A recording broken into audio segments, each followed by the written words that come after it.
All right, guys, we're live with Old Man Bill's, the benefactor, and Gerald's joining us tonight. We're going to talk about a couple of cool things. It's open mic, so give us a shout out. Tell us what you guys want to hear about. But we got some cool stuff planned today. Ben wants to talk about which stuff, Ben? So I'd like to discuss my plans for phase 2 testing of the rodent coil system I have, which currently is outputting 155% efficiency.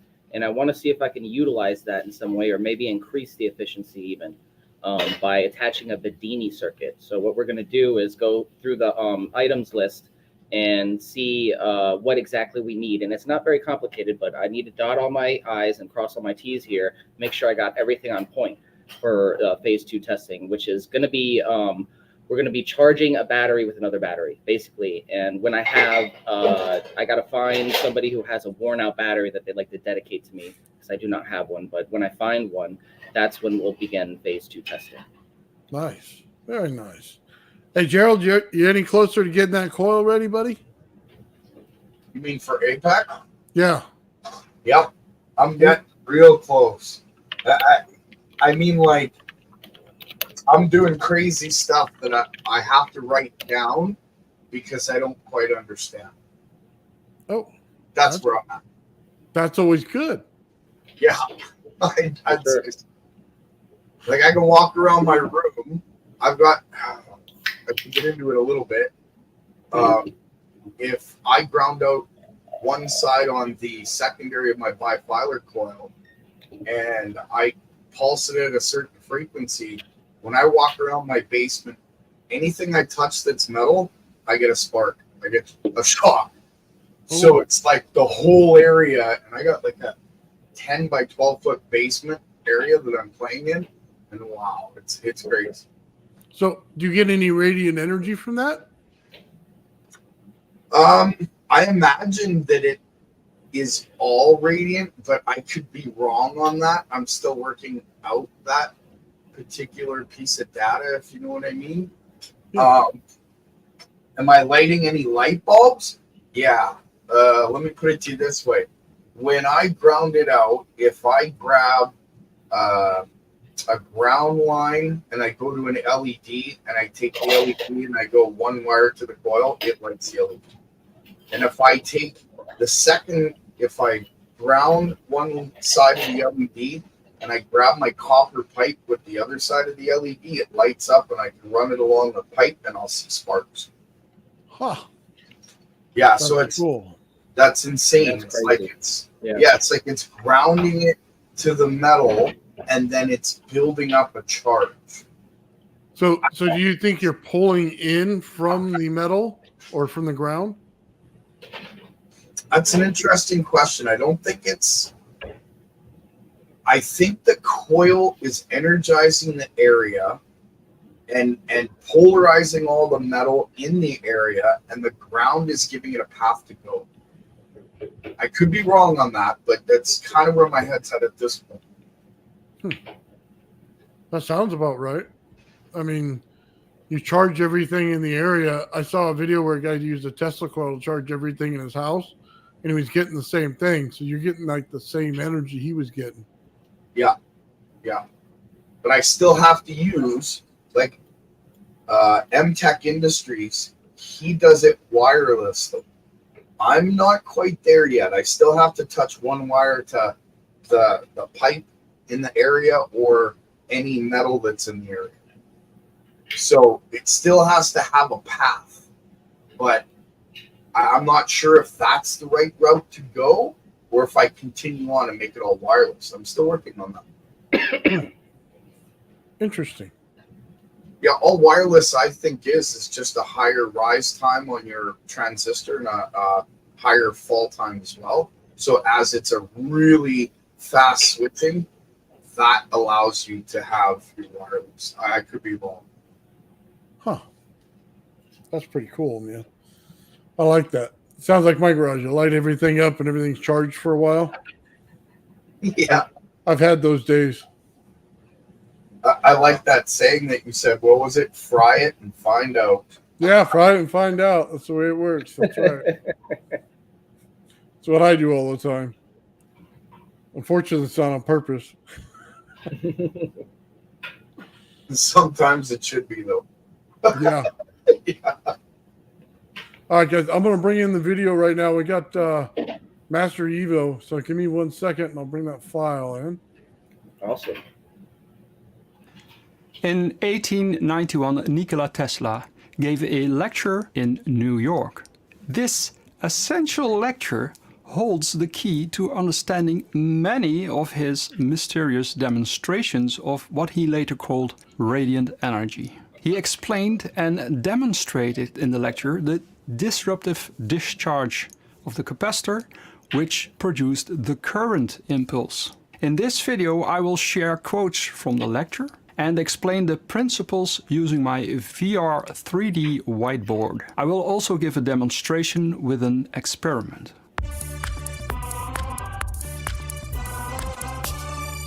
Hi, my name is Ivo and I've been doing open source research for the past 8 years, sharing the gained insights in the videos on this YouTube channel.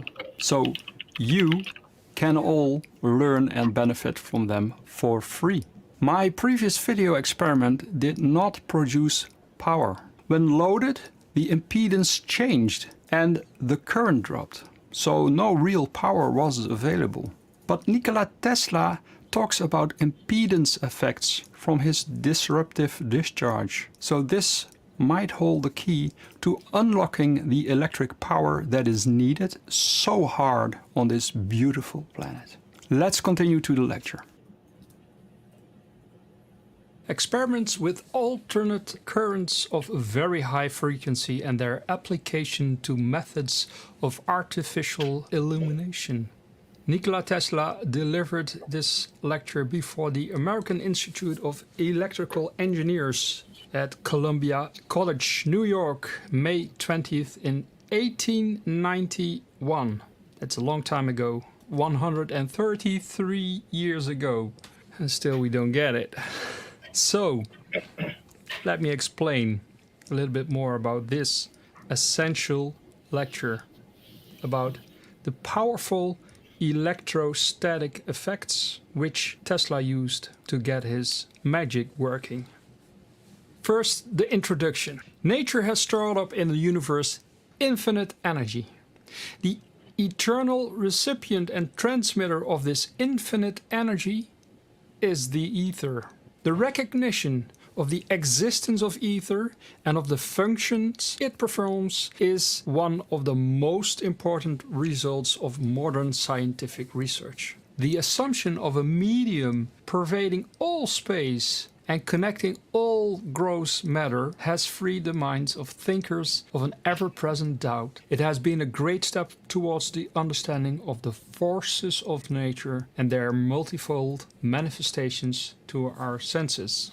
Now, there's a whole part that I'm going to skip through because I want to get to the essential part of this lecture. The lecture deals mostly with the production of light. It's 1891. They are using electricity now, and he has found a way that is very unique, and that is completely vanished from our field of interest, maybe because we don't understand how it worked, but I think he's pretty clear, so I'm gonna skip all that stuff about lightning, but it is the way he did it with electrostatic effects. So electrostatic fields, we know them from when we pull our sweater off and you get this crackling noise. That's electrostatic. It can manifest in materials that are isolators, that can be polarized, but also conductors can produce electrostatic fields.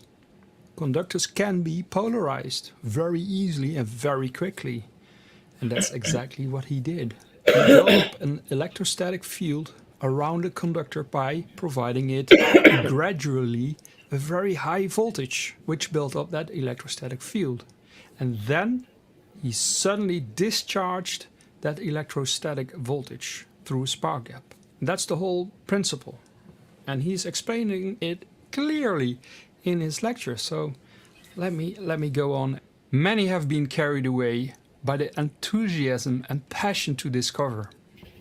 But in their zeal to reach results, Some have been misled. Starting with the idea of producing electromagnetic waves, they turned their attention perhaps too much to the study of electromagnetic effects and neglected the study of electrostatic phenomena.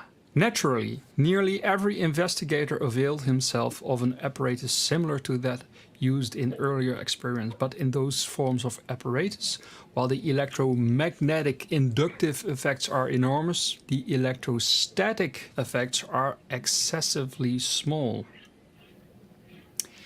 Yep, that's what I'm missing. Now he talks about the Hertz experiments, and those are electromagnetic induction experiments.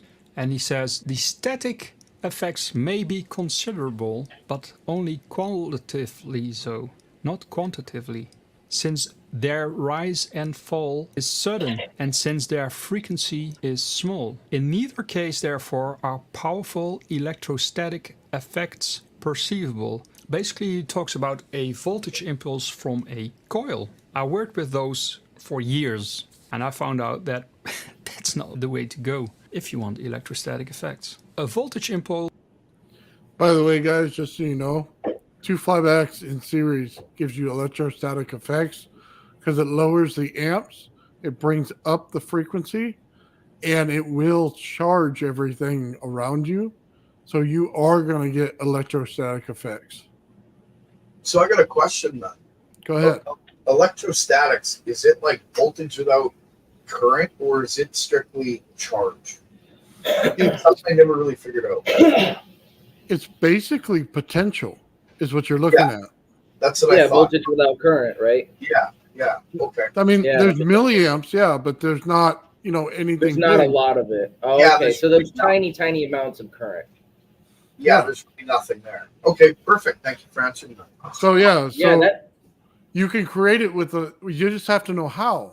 And I don't think he's put in the circuit work to do that. He does it in other things, but he didn't put it in this one, where you actually just change the frequency of it and it'll bring the amps way down.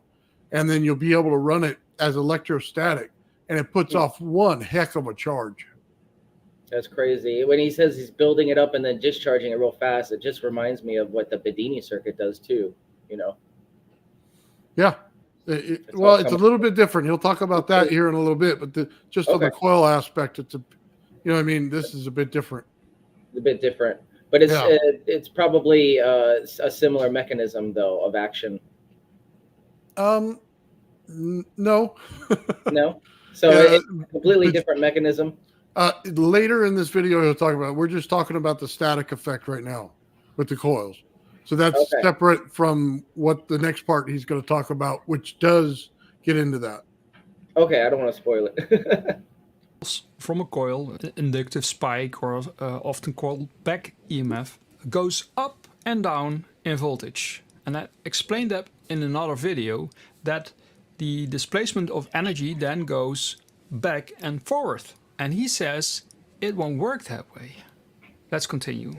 When a high-tension induction coil operated by currents alternating only 20,000 times a second has its terminals closed through even a very small jar, and a jar is a capacitor, practically all the energy passes through the dielectric of the jar, which is heated, and the electrostatic effects manifest themselves outwardly only in a very weak degree. Now, I showed you that in my previous video, where I used paper as a dielectric between my capacitor plates, which are coils. And that paper heated up to around 50 degrees Celsius from a high voltage source.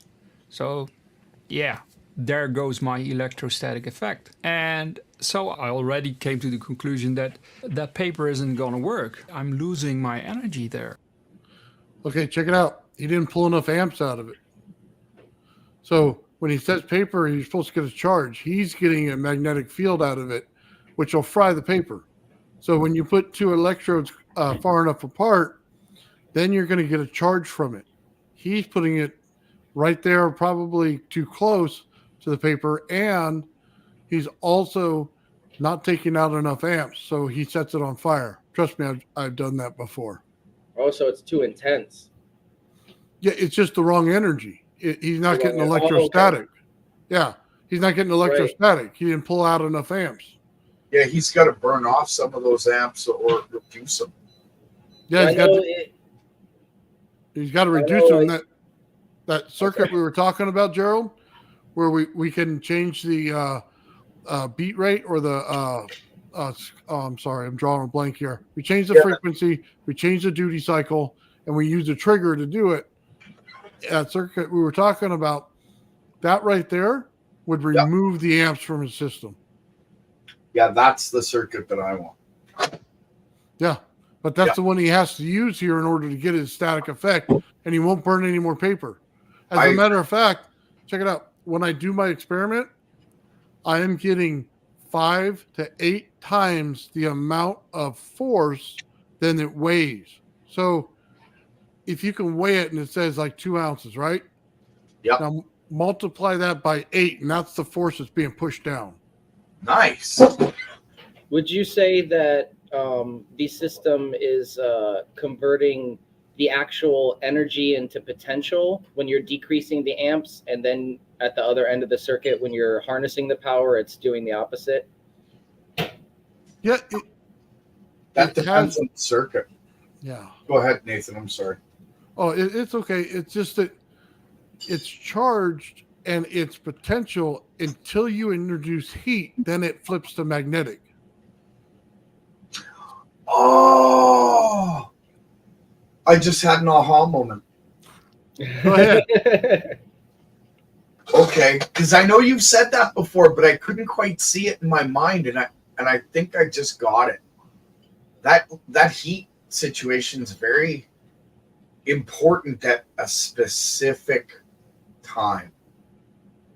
Yeah. Okay, I get that now. That's awesome, Nathan. So what exactly does the heat do to the energy? It converts the charge to amp. It converts the charge to a magnetic field, which converts some of the electricity to amps. Now you've put it into conventional voltage. So basically, when you touch it with your hand in the heat, it converts. Your body is like a battery. Okay. Yeah. Mm-hmm. So you're converting it over by touching it. Damn, it's instantaneous too. That's why. Wow, now that makes so much sense. That email you sent me now, like I'm mind blown. I get it. Now you understand why your coil jumped off the table? Yeah, I didn't think heat was a factor. I really didn't, but you're right, because the coil cools down and it cools the room down. So it's like, wow, okay. Yeah, I'll shut up now and you can continue with the video. Oh, it's okay. No, all the insight you got, man. Trust me. That's awesome. That's awesome, Nate. If you don't build it, it's so hard to understand it until you see it happen. It was just like me winding that coil. You saw nothing, and all of a sudden everything started shaking. Yeah. It's like an inrush. Yeah. Yeah. If you build it, the eddies will come. Yeah. But like I said, he has to see it. That's what he's missing. He didn't see it yet. He will. And by the way, paper goes quickly in and out of charge, and it'll charge the air inside of it. So you're getting like an ether effect inside the paper is what's going on. That's what he's missing. And you can't just be a flat piece of paper. It has to be like I use like a little UFO shaped paper thing, and it has a cavity on the inside where the air is. So it's charging that, and that's the difference. It's like that acts as a capacitor at that point. There you go. So now you're starting to understand. That's why I'm getting so much more. So when you hit the zero barrier in something, you're going to see that you can put more force than what it weighs. So I know it won't lift because I've tried it. It has to have a secondary lift factor to it. You just blew my mind. I think I've got them. Oh, we're going to have to talk off live later. I could show you where it'll pop right off of the stick, man. Has no problem doing that. Wow. Okay. That's I'm mind blown. I'm really glad I got on live here, because I just had like this epiphany of understanding, and I think I know what I've been missing all along. That's Yeah, the whole point of this show right here. absolutely. You want to know what I think I it love is? I think it's the skin. That's Skin it. effect? Well, no, like the skin effect is involved in the coil system, but I think in order to pop it up and keep it up, I have to cover it. I have to turn it into a cavity. Yeah. And the skin would be the ground system. Oh, like Do an you know what I mean? insulation. So, I mean, I don't know. It's just that it's an experiment that has to be tried at this point. My mind's just reeling right now. So I'll let you get back to the video. Create that cavity, and I think you'll be able to pull off some trick stuff. Well, there's cavity in the center of the coil because it's open core, right? And then the voltage on the inside of the open core and the voltage that I get on the outside of the coil are different. They're lower than each other.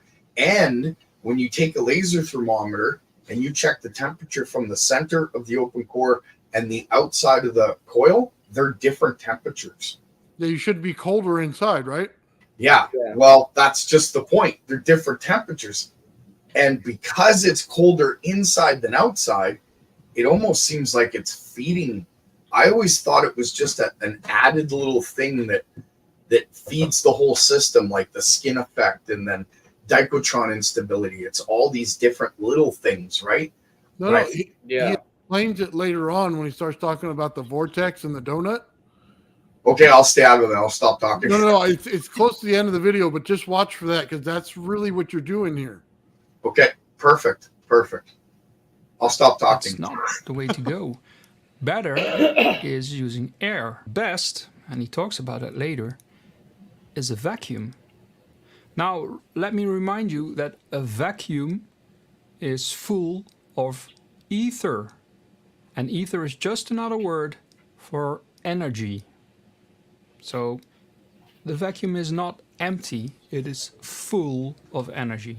Next bit. But powerful electrostatic effects are a sine qua non of light production and the lines indicated by theory. And sine qua non means essential. So he says electrostatic effects are essential.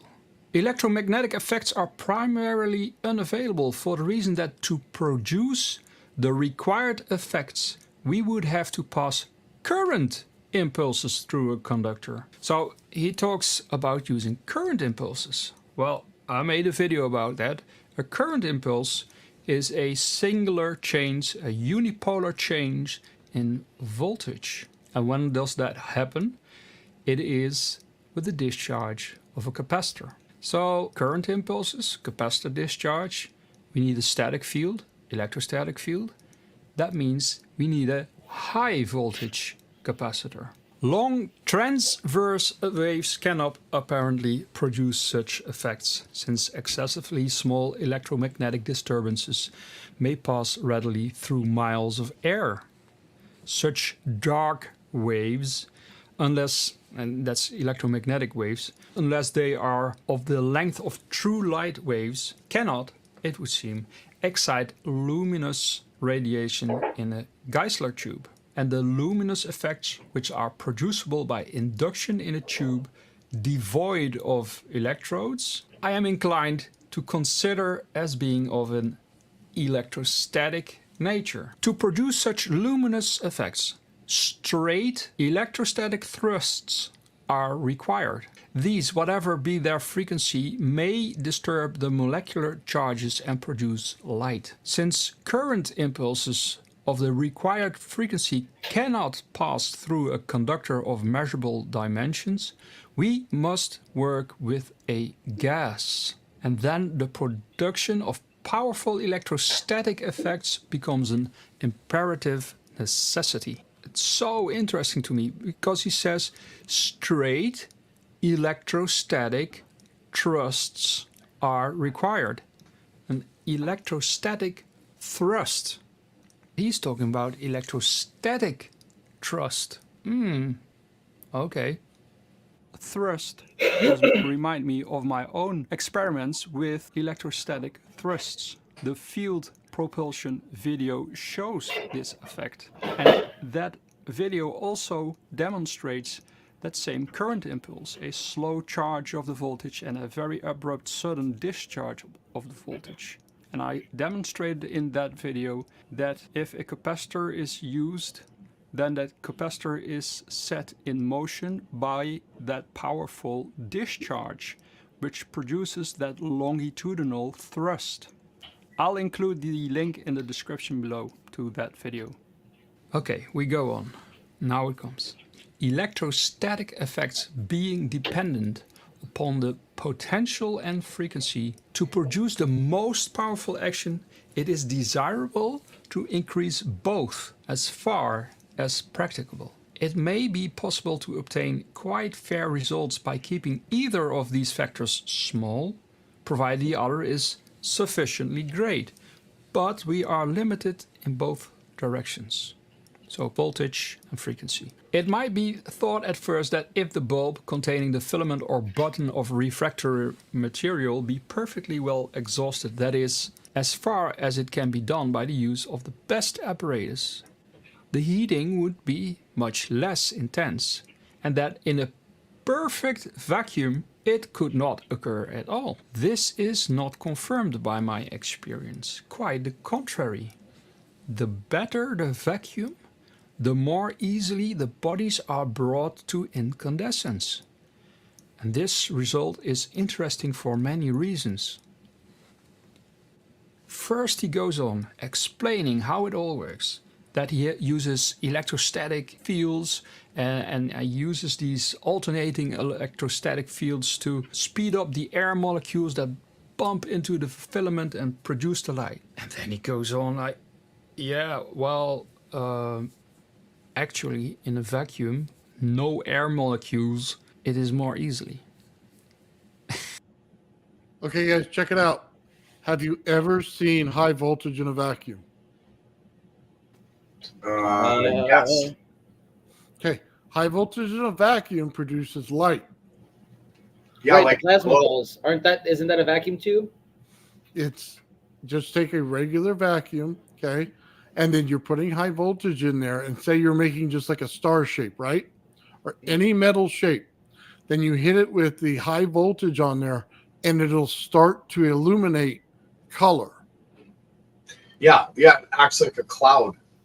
Yes. So the reason that works is the high voltage has very little amps in it. It's being thinned out and it's cold.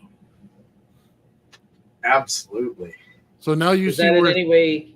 Is that in any way similar to the effects of the Tesla coil has on the noble gas tubes? no, it like that just lights it up because it's energy by it. This is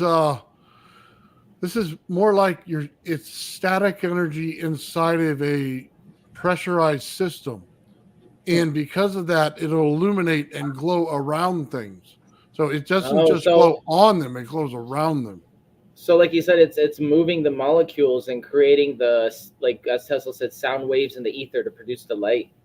Okay, because there's less energy inside of the chamber because there's less air. Therefore, it has less resistance. Interesting. Yeah. Kind of like thunder and lightning, right? We think that we see the lightning come first and then we hear the thunder. But I propose that it's actually the thunder that goes off, and because light moves faster than sound, we see the light before we hear it. That's a good analogy, man. I never thought about that. Just a theory. It's probably the right one. All right, let's play it some more. All right. To produce the light. Whoa. Yeah. Okay, next one. The matter in the globe being radiant, the molecules would move in straight lines. He already talks about radiant matter. That's really interesting. Because this is really at the start of his research into radiant energy, and radiant matter is the movement of the matter that is electrostatic. So, and he says the molecules move in straight lines. So that's a longitudinal motion. But he also referred to the vacuum. Then he says, an interesting thought in connection with such a lamp is that in it, electricity and electrical energy apparently must move in the same lines. Longitudinal. Electrostatic lines that change in potential move in longitudinal ways. It's beautiful.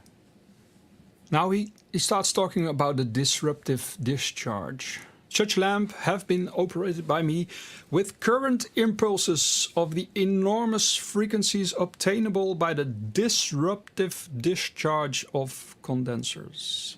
So what he says is you need high voltage for an electrostatic inductive effect. If you want to go low voltage, it won't work. And what is low? Well, in the modern terms, high voltage starts at 1000 volts.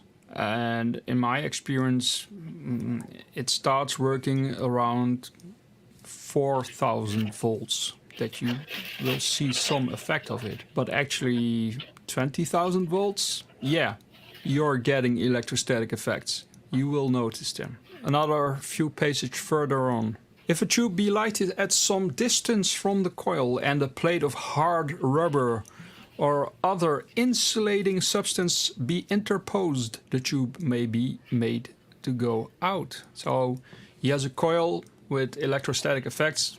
He has a bulb that is luminescent from that electrostatic induction, and you put in dielectric material like rubber between it, it diminishes. That would not happen with electromagnetic induction. The interposition of the dielectric in this case only slightly increases the inductive effect, but diminishes considerably the electrification through the air. In all cases then, when we excite luminosity in exhausted tubes by means of such a coil, the effects is due to the rapidly alternating electrostatic potential.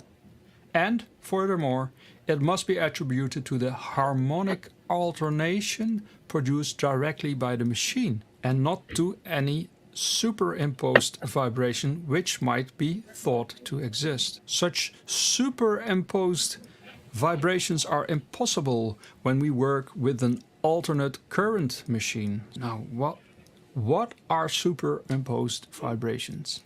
Such superimposed vibrations are impossible when we work with an alternate current machine. If a spring be gradually tightened and released, it does not perform independent vibrations. So if you have a spring, you compress it, you release it gradually, then it doesn't perform independent vibrations. For this, a sudden release is necessary. So you compress a string and you let it go. So with the alternate currents from a dynamo machine, electromagnetic induction, the medium is harmonically strained and released. And the medium is the ether, the energy surrounding the experiment, the coils. This giving rise to only one kind of waves, electromagnetic waves.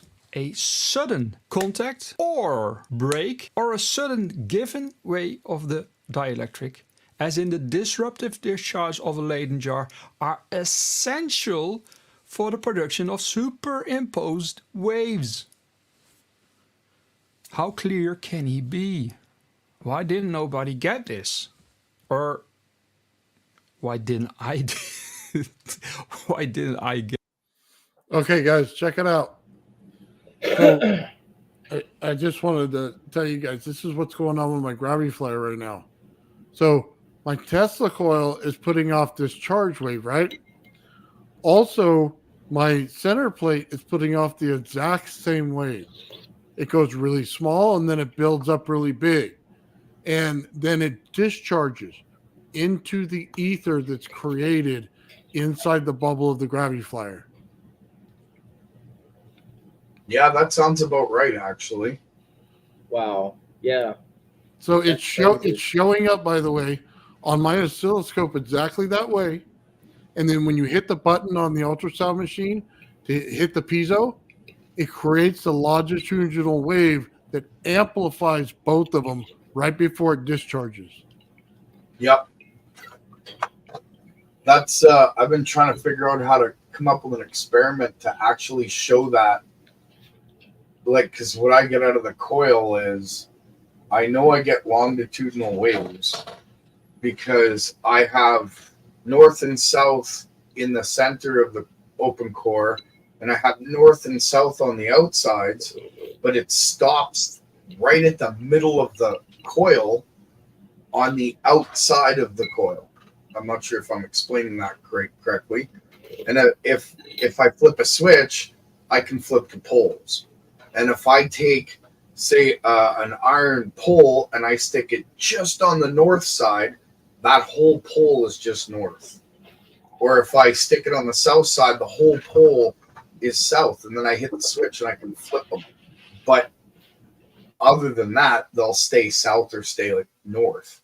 So I don't know. I'm trying to come up with a experiment that's going to kind of show what you're talking about at the same time as what the coil does. I'm not sure if I'm explaining that right. You know what? Build the little ultrasound device and then put the piezo buzzer to it. And then just hit it when you want it to pop and drive a wave through it. It's going to amplify everything. You know what happens? I took the piezo buzzer and I stuck it in the center of the open core.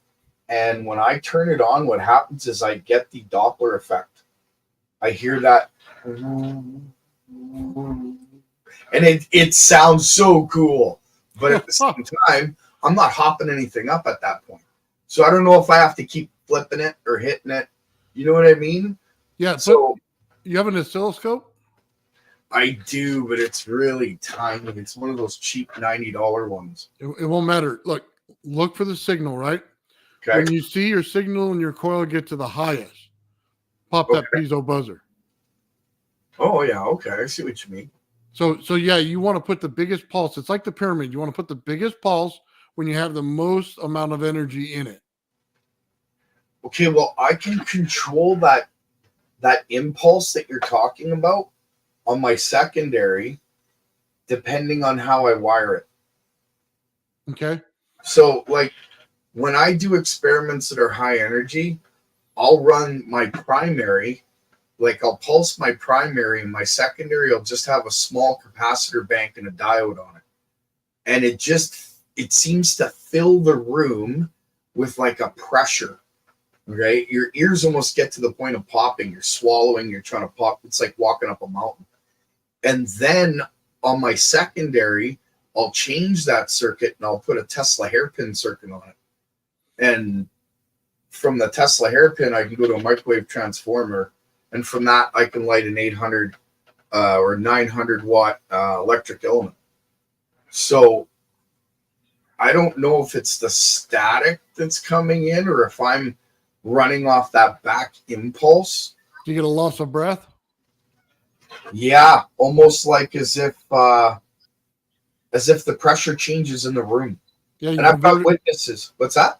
You're converting the air. That could be. Because even though, sorry, go ahead. You're not allowing the air to be free as air molecules. Now you're changing them with the charge. So you're changing the system in your garage by pressurizing. You're in a vacuum chamber now, is what it sounds like. It's pulling the stuff in and charging the air, so it's no longer breathable. So you're having trouble getting enough oxygen in. There's another factor involved in that. The experiment I'm talking about right now, I didn't do in the basement. I did in a room where it was surrounded by windows. So there was capacitance, because glass holds capacitance, right? Yeah. So I think that might have been a factor in it. I'm not sure. So I kind of wonder if I was turning the oxygen into nitrous oxide from all the... Oh, that'd be bad. You know what I mean? Like, I don't know. I didn't have any sort of gas measurement systems in play or whatever. So I kind of don't do that experiment very often. Oh. I have to do that under our control with a bunch of people monitoring it. I think that would probably be wise. Yeah, I'd say. Get yourself one of those detectors for your house. You get at Home Depot that says the gases and stuff in your house as a carbon monoxide detector. Did I look at Oh, yeah. grandson? Grandkid. Okay, sorry. No Other people worries. talking. Oh man! All right, let's play some more, man. Let's see what we get. All right. Get this. I've been so many years working at it. It's not electromagnetic at all. You can use it, of course.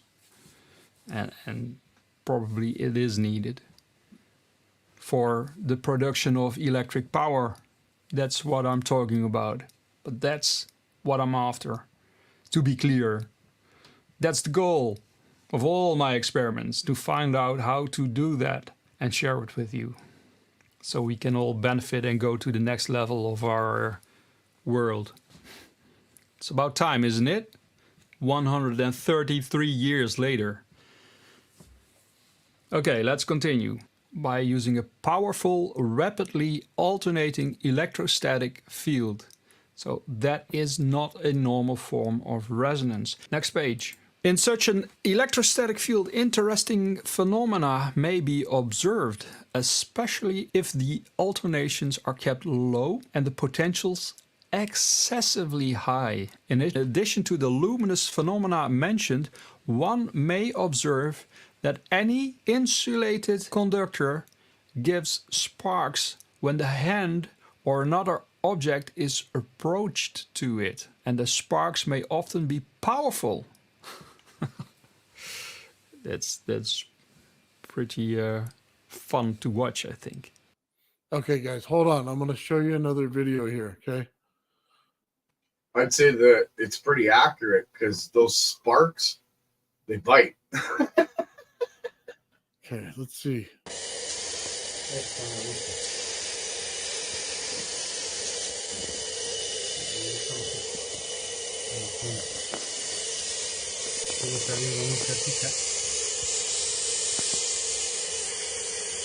Beautiful. Let's rewind that one more time.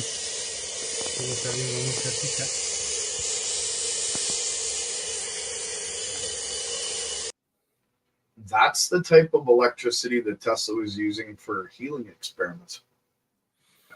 Yeah, it's the same thing. It's his Tesla coil. It looks like hooked up, and then the wire that comes from it, even though it has a cover on it, it still puts out the energy. My Tesla coil does the same thing when I put the wire down it, and I don't put any kind of thing over top of it.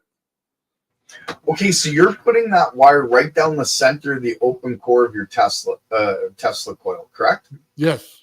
Okay, Exactly. so in Wardenclyffe Tower, in that famous picture that Tesla was doing, and it almost seems like he kept all of that out of the patents and everything, but there was a pole in the center of his Tesla coils, but it was always kept out of the picture. You never seen where the ground part went.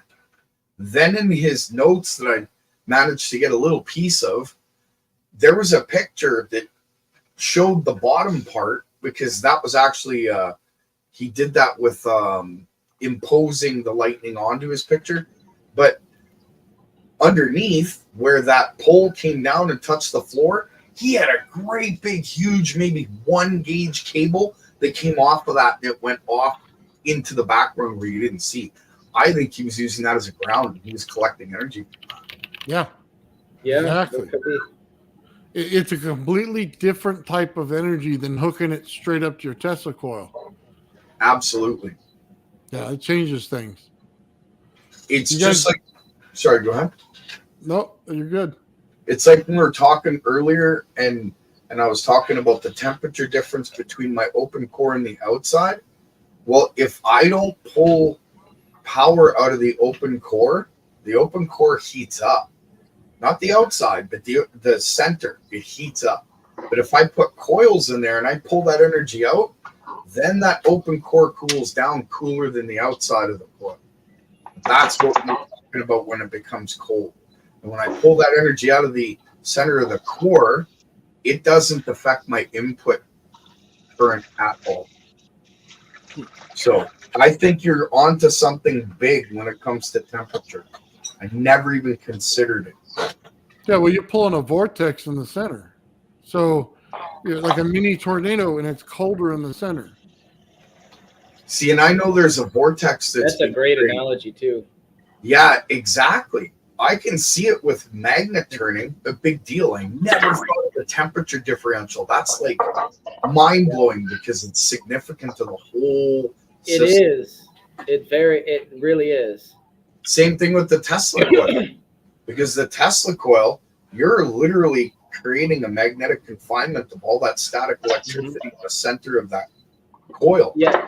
On your And Tesla, well, Tesla like to mimic nature, and the way nature does is it uses that pressure differential. It doesn't create a powerful storm without it. The two counter-rotating vortexes of hot and cold gas or airstream. Honestly, I never ever considered the temperature difference from the beginning of all my research. It never even sunk into my thick skull. I got to thank Nathan for that one. We got to thank Nathan for a lot, including this show. This is an amazing show. And without Nathan, we wouldn't be having this show on Monday night. So we appreciate it. Thank you. It's all good. You guys want to listen to some more Master Evo? Yes, but let's say hi to Mike. That's great. Okay. Hey, Mike. Hey, how's it going? Going good. All right, here we go. So he has a room with coils, and he has induced them with the electrostatic by the disruptive discharge of a high voltage capacitor, single change of voltage, and the coils become electrostatic resonant, let's call it that way, because I'm not sure if it's the longitudinal magnetodielectric mode, but it makes sense. So LMD, and then inside that field, everything becomes electrified from the electrostatic field that is changing rapidly. Very high voltages he mentions, and a low frequency. This is also interesting. It is true, the electrostatic effects diminish nearly with the cube of the distance from the coil, whereas the electromagnetic inductive effects diminish simply by the distance. So this is generally accepted and known, but he says, when we establish an electrostatic field of force, the condition is very different. For then, instead of the differential effect of both the terminals, we get their conjoined effect. What? Electrostatic field of force? Okay. Sorry, guys, got to interrupt here. This is my gravity flyer field in a nutshell, what he's describing. If you take the Tesla coil and run the wire from the top disc all the way through the center of the Tesla coil to the bottom disc, then you take your high voltage, put it on the center disc, you'll actually be able to take and move the high voltage field that's around the whole craft and push it out. Now, if you flip it back the other way and you put the Tesla coil to the center and you put the high voltage on the disc, you hold in the field. You can control both of them on how big they get. Now, when they interact, it has a higher amount of energy when they interact. So when he starts talking about these fields, that's literally what this thing does. You know, you just, for some reason, it popped into my head about Otis T. Carr's system with Ralph. I can't remember his last name. He talked about how. Right. Thank you. And he talked about how he was in that ship and how they used their mental ability to be able to picture where they were going, and the ship brought them there. And it had to do with an interaction between the high voltage of the ship itself and the person's thought process. So I wonder if Tesla was doing what you're talking about and experimenting with that very same thing. That's just mind-blowing. I just had to say that. Sorry, Nathan. It's okay. Just remember, we talked about that little paper UFO, right? Yeah. It creates something on the inside of it, okay? More like an ether. So when you look at Otis T. Cars, just understand the static field's on the outside, charging the entire craft. Therefore, the inside changes. So you're getting more of an ether effect on the inside. Haha, that's awesome. So now you can start to see why you go from Otis T. Car to a paper lifter. You know what I mean? What the transition is. and how you create things, because he's got all kinds of frequency bouncing around in this chamber basically, and it's a frequency chamber, or like the inside of a magnetron, where you take the high voltage and then now you're adding frequency to it by the chamber itself and what it produces. I fixed the camera. Absolutely. I know what I'm going to do for my next experiment. What's that? I'm building a case for one of my coils, and we're going to see what happens. Oh, you know what? Regular paper, man. See if it'll actually, you know what I mean? Just write around it. Just like build it like a UFO. Sometimes Like I have rice weird- paper or sometimes something? I get none. No, just regular paper for your printer. Really? Okay, I'll try that. Yeah, it's the way it intertwines together. It's creating a I don't know how to say it, like a mesh field. Yep. Okay. So you want to do that because it'll place a negative charge on it. I have a small 4-inch coil I call the UFO because it's actually shaped like one. It lights up like 1,000-watt LED grow light beam, all on its own. So I'm going to use that for that experiment. I'm going to make a cone out of paper, and I'm going to make it like a Utron. That's awesome, Nathan. That's going to be a cool experiment. It'll change a little bit of how your whole system works too. You'll start getting energy spikes you didn't realize were there. That will be interesting. All right, let's listen to the boss one more time and see what he's got. Is using that electrostatic induction from the disruptive discharge. So actually he is talking about a dynamic effect, and that cumulative wave, that superimposed wave, is from that single direction discharge. Now it's interesting to think about which polarity to discharge, because we can discharge from positive to 0, or we can discharge from negative voltage to 0. There is a difference there, and he has referred to that. The apparatus must be capable of producing high electrostatic potentials changing in value with extreme rapidity. High frequencies are especially wanted, because then you can keep the potential a little bit more down, but still you need high voltages. In the disruptive discharge, we have most generally a fundamental instantaneous variation of comparatively low frequency and a superimposed harmonic vibration, and the laws governing the flow of currents are not the same for both. So what he says is, if you discharge a capacitor in a normal way, not disruptive, then you will have oscillations and you get electromagnetic radiation, the dark energy he talks about. And he says, well, actually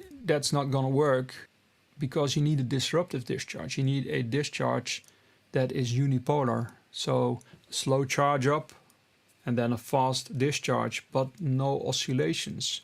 And what then happens is that the electrostatic field surrounding that primary, which has that discharge of voltage, as an energy force field being projected from it, and that provides the accumulative superimposed waves in the secondary. The current impulses may be of any desired frequency. When the currents charging the condensers are of the same direction, so DC, and it is desired that the converted currents should also be of one direction, the resistance of the discharging circuits should of course be so chosen that there are no oscillations. He says the resistance of the discharging circuit should of course be so chosen that there are no oscillations. That's a bit weird. I came to the conclusion that his discharge circuit is the spark gap and the capacitor and the stout copper bar. Here he says, with that hairpin circuit, in operating devices on the above plan I have observed curious phenomena of impedance which are of interest. And then finally, but there is a possibility of obtaining energy not only in the form of light, but motive power and energy of any other form in some more direct way from the medium. And the medium is ether, energy. We are whirling through endless space with an inconceivable speed. All around us, everything is spinning, everything is moving. Everywhere is energy. There must be some way of availing ourselves of this energy more directly. Then, with the light obtained from the medium, with the power derived from it, with every form of energy obtained without effort from the store, forever inexhaustible, humanity will advance with giant strides. The mere contemplation of these magnificent possibilities expands our minds, strengthens our hopes, and fills our hearts with supreme delight. And that's the conclusion of the lecture of Nikola Tesla in 1891 in Columbia College, New York. For me, it's very clear. He is so clear. It's an electrostatic effect, and it comes from the change in high voltage on the primary. And the change in voltage is unipolar. It's a current impulse, not the voltage impulse that I used so long. Yeah, I had to learn. Well, there it is. I hope you read it, and I hope you will enjoy what you read and use it to your benefit. I will. Now let's jump into VR and let me explain to you how these concepts work with the electrostatic field. This red part here is a conductor, and I've connected it to a positive 20,000 volts DC. What this will do is create these electrostatic lines of force. They connect this conductor to the surroundings with an electrostatic field. You can see this as a polarization of the ether. These lines are perpendicular to the conductor. So this is the static dielectric field. If I now connect that conductor and source of that positive 20,000 volts to a high voltage capacitor, so I connect the line to this plate, and let's assume that this plate is earth grounded. Then these lines of force, this electrostatic field, becomes dynamic. It becomes a displacement current. And these lines, the electrostatic field, will move along that line into that capacitor. So it now starts to move transverse, because the field line is in that direction, but it moves sidewards, and it moves sidewards into this capacitor, and it moves in a transverse manner. So now we have a situation that here is the same 20 kilovolts as is on that conductor over here. So there's still an electrostatic field around the conductor, but now it also charged up that capacitor. So this is the positive plate and this is the earth grounded plate. So that 20 kV source provided that electrostatic energy, that high voltage, and it moved sideways around the conductor into the capacitor. Now we can repeat that same thing if we, for instance, remove that 20 kilovolt source and connect here a coil to ground. Then basically we have a shortcut to this plate through that coil. So that electrostatic field, which has a 20,000 volt potential difference between the plates, is now shorted out through that coil. So again, these electrostatic lines of force will move transverse through this coil. And by doing so, they will take along with it volumes of ether. That is how J.J. Thomson described this in his Electricity and Matter book. And it's all based on Faraday's theory. So these lines of force take with them a volume of ether that is being displaced. And because it's swirling through this coil to ground, this coil will then produce a magnetic field around it, which basically is a swirling volume of ether. Now, what Tesla did was not make a magnetic field in his primary. He didn't use the magnetic field. He used the electrostatic field to discharge everything. So back to this situation, we have a high voltage source and the capacitor is charged, and we have that single turn primary here. It isn't even a primary, but let's just take this rod as an example. If we now connect it to ground again, but this time not through a coil, so no inductance, then that 20,000 volt is suddenly discharged. And you would think that they would move sideways again, but it doesn't do that. This time, because the discharge is so rapidly and so fast, it is discharging in the direction of these lines of force, and it creates a longitudinal pressure field. So it expands from all the directions in case of a positive 20 kV.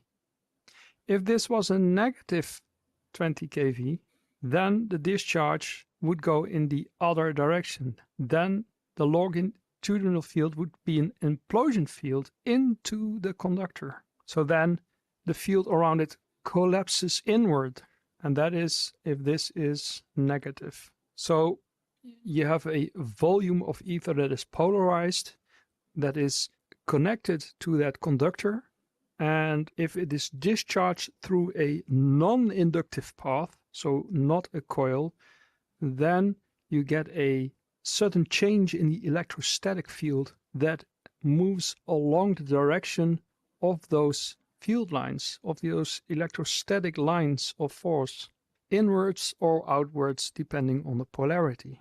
And it creates a expanding field of force or a contracting field of force, an implosion or an explosion of energy. And it is perpendicular to the conductor. The coil and the electrostatic energy, which is built up around that coil, is not moving sideways anymore, transverse, but with the longitudinal static mode, it moves outwards and inwards depending on the polarity change of the voltage. When it goes from positive to negative, it goes outwards, and when it goes from negative to 0 or positive, it goes inwards, like so. 20,000 volts is a lot of volts. This means you will have to work with spark gap, and Tesla was very clear. You need a quenched spark gap so that it doesn't oscillate on the primary. You want a single buildup of voltage and a fast discharge, like so. If you have the axis here, then the voltage this way, positive, will slowly build up into the capacitor, and then fast discharge without change of polarity. So 0 and positive voltage and time. You could also do this in a negative sense. Then you have negative voltage and the time axis. A negative voltage builds up, and then it is suddenly discharged back to 0. And this quick discharge causes that electrostatic movement to be longitudinal, so perpendicular to the conductor. Now we're going to take a look at the electrostatic resonant mode. Red again is a piece of the conductor of the resonant coil, and green is the electrostatic field when resonant. So in this phase of the resonant mode, the electrostatic is maximum. We have pure voltage, and the electrostatic field has been built up around the conductor, which is a polarized ether field. Now, with transverse electromagnetic resonance, these field lines move sideways. And when moving sideways, they drag along ether. And this ether is then moving in a vortex, and that vortex becomes stronger and bigger and larger in volume. And this swirling vortex is the magnetic field. Let me draw it in. So the static field moves sideways, can move both directions depending on the polarity of the transformation. And then the ether is swirling around it like so. And that is the magnetic field that is being built up. Then the electrostatic lines of force diminish in their amplitude, in their volume, in their power, in their energy, and completely transform into the magnetic field, which is that swirling volume of ether. So that is the traditional resonant mode, which we can observe with the normal Tesla coils of today. But Tesla did it differently, as I explained. He used electrostatic induction, creating an electrostatic resonant mode. This electrostatic resonant mode has no magnetic field and no transverse movement of the electrostatic field. Instead, the electrostatic field moves out of the conductor or into the conductor. So it changes amplitude again, but it does this in a stationary electrostatic position. So this means that the force field now is expanding or contracting, like an explosion or an implosion. This creates a different rotation of the, I want to say magnetic field, but this time it is not a magnetic field as there is no swirling action. What now happens is different, and I can best explain it by looking at a donut. Okay, here we have a torus, a ring toroid, a donut. So it has a hole in the center and it's a circular shape. Now, this is a representation of a flow direction of the ether. So here we have a ring vortex. When it is magnetic, these energy flows around that ring vortex in a certain manner which is under an angle, like this. So the diameter of the ring is like so, but it doesn't move in this way. It moves a little bit under an angle. And that is the magnetic field. And this creates that twisting because it is twisted in its nature, because it's everywhere moving inwards like so. So you have an influx of energy that is circulating around. So this would be a north pole and that would be a south pole, depending on the flow direction. And this is due to that electrostatic field moving sideways. That causes that angle of the magnetic field moving over it. So if we now have a movement which is stationary, then the energy moves in the circular manner, which is just closed loop around that toroid. And then you have a different energy flow. It is closed looped, as I said. Oh, sorry, those arrows are... All right, guys, I'm going to pause it right there. Gerald, I just wanted to show you that point of that. What you're creating is the other one, not this one, but the one right before it. Yeah, absolutely. It's the other one before it, and it's standing vertically, right? So, because mine isn't a toroid. A lot of people think the one that I show is a toroid. It's not. It looks like a toroid, but it's every platonic solid that you could possibly think of and a little bit more. So it's different than what he's explaining, but at the same time, that principle is the same. Yeah. Yeah, well, the idea is that you're cycling the current and you're locking it up in a very complex geometric physical structure that takes place due to the geometry of the windings themselves. So Hey, Jeremiah! Hey, buddy, what's up, man? It's been a while. How you doing? I missed the early part of the show. I want to apologize. I kind of, jumped in. So I was on another meeting. We were talking about mercury vortex generators and mercury vortex engines using parametric equilibrium systems and trying to generate unidirectional force from a nonlinear acceleration of the physical liquid mercury, and how we would actually accelerate it while keeping it inside of an enclosure that wouldn't just blow all the mercury out the sides and create a massive, disaster that has other implications. Anyways, so I'm sorry I was a bit delayed in jumping into the show, but yeah, I did get a chance to watch Master Evo stuff, and he is absolutely excellent as far as genuinely trying to dive into Tesla stuff.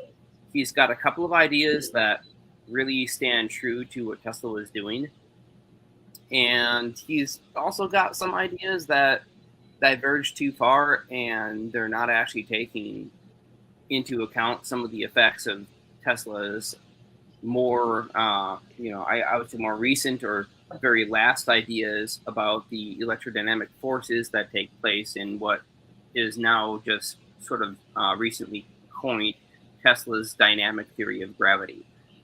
So in Tesla's dynamic theory of gravity, if you transmit electromotive force from a single point and it follows a gradient outwards, there is an inwards gravitational force equal to the energy density of the electromotive force that's being released from that point. So if you have, say, an antenna or something that, like in a center plate of a gravity flyer, is oscillating with a high voltage force, you have an electromotive gradient surrounding that center plate. And as a result, you end up with this stress energy that's surrounding the plate, where you have an inward attraction towards the center of the plate. And even though that itself won't necessarily cause any kind of net gravitational weight loss or weight gain, if you combine that with unbalanced charges, then they interact with what many have coined the quantum vacuum or the aether, and as a result, virtual charges, or what are called virtual charges, which in my theory are actually physical charges bound into a fine state, which starts out as positronium and falls into the finest scale possible at the Planck scale, setting up a Planck node.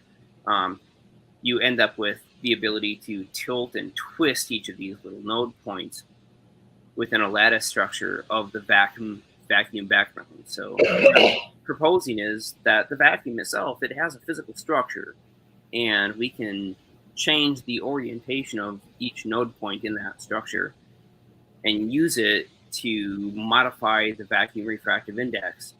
So we could create, say, a force beam, a gravitational beam, or we could create a lifting force through a gradient. Oh yeah, we were just getting to that when we were pulling down Ebo's video. It's like everything's kind of been coming together in the last 3 months about all this work, and now it's being explained in different ways. It's all the same principle. It's been around for over 130 years, I think, but 130 for sure. It's basically the interaction between electrostatics and magnetics in the environment. And if you can manipulate that, well, maybe we'll float. Maybe we won't. I guess we're going to find out soon, right? There we are. You'll float too. Absolutely. I see, just as a comment, Taryn is in the comment section here on, I'm not sure whose channel he's on right now. Probably yours, Nathan. But anyways, talking about the flame jet generator. So Taryn and I, we did some collaborative work on the flame jet generator of Thomas Townsend Brown. And there have been others that have tried to replicate it. Well, we replicated it, and what we found is if I inject only about, I would say, 15,000 to 20,000 volts into the flame of one of those little micro torches, and the micro torch is isolated thoroughly up on some insulating material, so it's ground isolated, and I connect a high voltage output wire of my high voltage power supply to the metallized tip of this little micro torch, then I can inject ions into that flame. And what happens is, because the flame thermodynamic energy is so high, I can inject 20,000 volts, but what will happen is if I have the flame off and I inject 20,000 volts, the effective field is about 2 feet away. If the flame is on, the effective field instantly reaches every single wall and corner of the room in a fraction of a second and can light up neon bulbs and all kinds of other fun stuff. So in order to account for the added electromotive force, you would have to justify that you have the effective voltage amplification of over 1 million volts coming from a little flame from a turbo torch. I remember that experiment. It's one of those simple things that, yeah, it does. It speaks to the idea of how you can sort of steal energy from one type of system and add it to the other. So in this case, we're stealing the thermodynamic energy of converting a hydrocarbon into an oxidized state and carbon dioxide, and in turn, we're adding acceleration potential to the free charges that are being released from the tip of the flame. It sounds That's like some pretty cool stuff. sorry. It sounds like what my gravity fly is doing. I was telling everybody earlier. I'm building up a potential. It goes from small to really big, just like a Tesla coil, and then it discharges. So the gravity flyer itself is putting out the same signal as my Tesla coil. Now, both discs are both putting out the same signal as well with the high voltage. If you hit them at the right time with the piezo buzzer actually amplifies all of them at once. So you get every single part in this craft hitting at one time if you can time it just right. Right. Well, you ultimately, you don't want to just have everything hitting, all slamming together at once unilaterally. You want to have a standing wave that sort of continuously moves in one direction. So, well, I guess you would call that a traveling wave. So you want to have a traveling wave that's going to produce a change in the refractive index that moves the entire craft upwards as the wave travels downwards, and you're sort of reaching equilibrium. So in terms of the virtual particle pairs, you're effectively splitting them on the top. Positrons fly from the top down to the bottom. And this is not necessarily physical particles that are actually traversing the distance, but this would be the stress in the refractive index, where you're tilting the gravitational plane in such a way that it forms a torus structure around the entire geometry of the system. And as a result, you're transferring momentum from the top plate via rotation down through a field that otherwise doesn't exist on a three-dimensional plane, but exists on a fourth-dimensional plane due to the fact that refractive index has changed. It's like a gravitational field. And then transferring it to the bottom, so the net result is that you get an upwards momentum. Yeah, that's what Master Evo was talking about, but he considered it electrostatics. That's awesome. It's one way to do it with the electrostatics. It's probably the easiest way to do it. Back in, I don't remember what year it was, so sorry, but George Pigott did a little experiment where he had what was claimed to be a 500,000 volt electrostatic generator. It was like a Wim-Source machine, but he had it in a pressurized CO2-filled container so that he could get way higher voltage with no arc over or anything like that. Basically, it was before sulfur hexafluoride was used in high voltage switches, right? He was using pressurized CO2 to get the same kind of effect where he could run it at higher voltage. So he got 500 kV out, and he had some terminal that was about 1 meter off the floor, and it was a curved surface, and then on the bottom he had a large flat plate, and between these two he would place these 1 centimeter wide spheres. One of them was made of it's like a hollow sphere, sort of like a hollow steel sphere. Another one was made of like a cork that was coated in copper foil, and allegedly he got to the point where he was able to actually levitate a solid iron sphere. Wow. But that was not. But what he reports is that around the equator of these spheres that were levitating exactly center between the top plate at 500 kV from his CO2 pressurized Wimshurst that was motorized and the ground plane is that they would have this dark ring around the center and they would have a corona on the top and the bottom. And it sort of stands to reason that you would have two toroidal structures, almost like the gravity flyer. And you're considering that if there's a difference in potential on the top, you have this positive charge, and on the bottom you have this negative charge, and in the center you have this physical metallic levitating structure. So it's like one of the oldest cases I can think about, and it's actually referenced in a book that I have on how to build high voltage or electrostatic influence machines.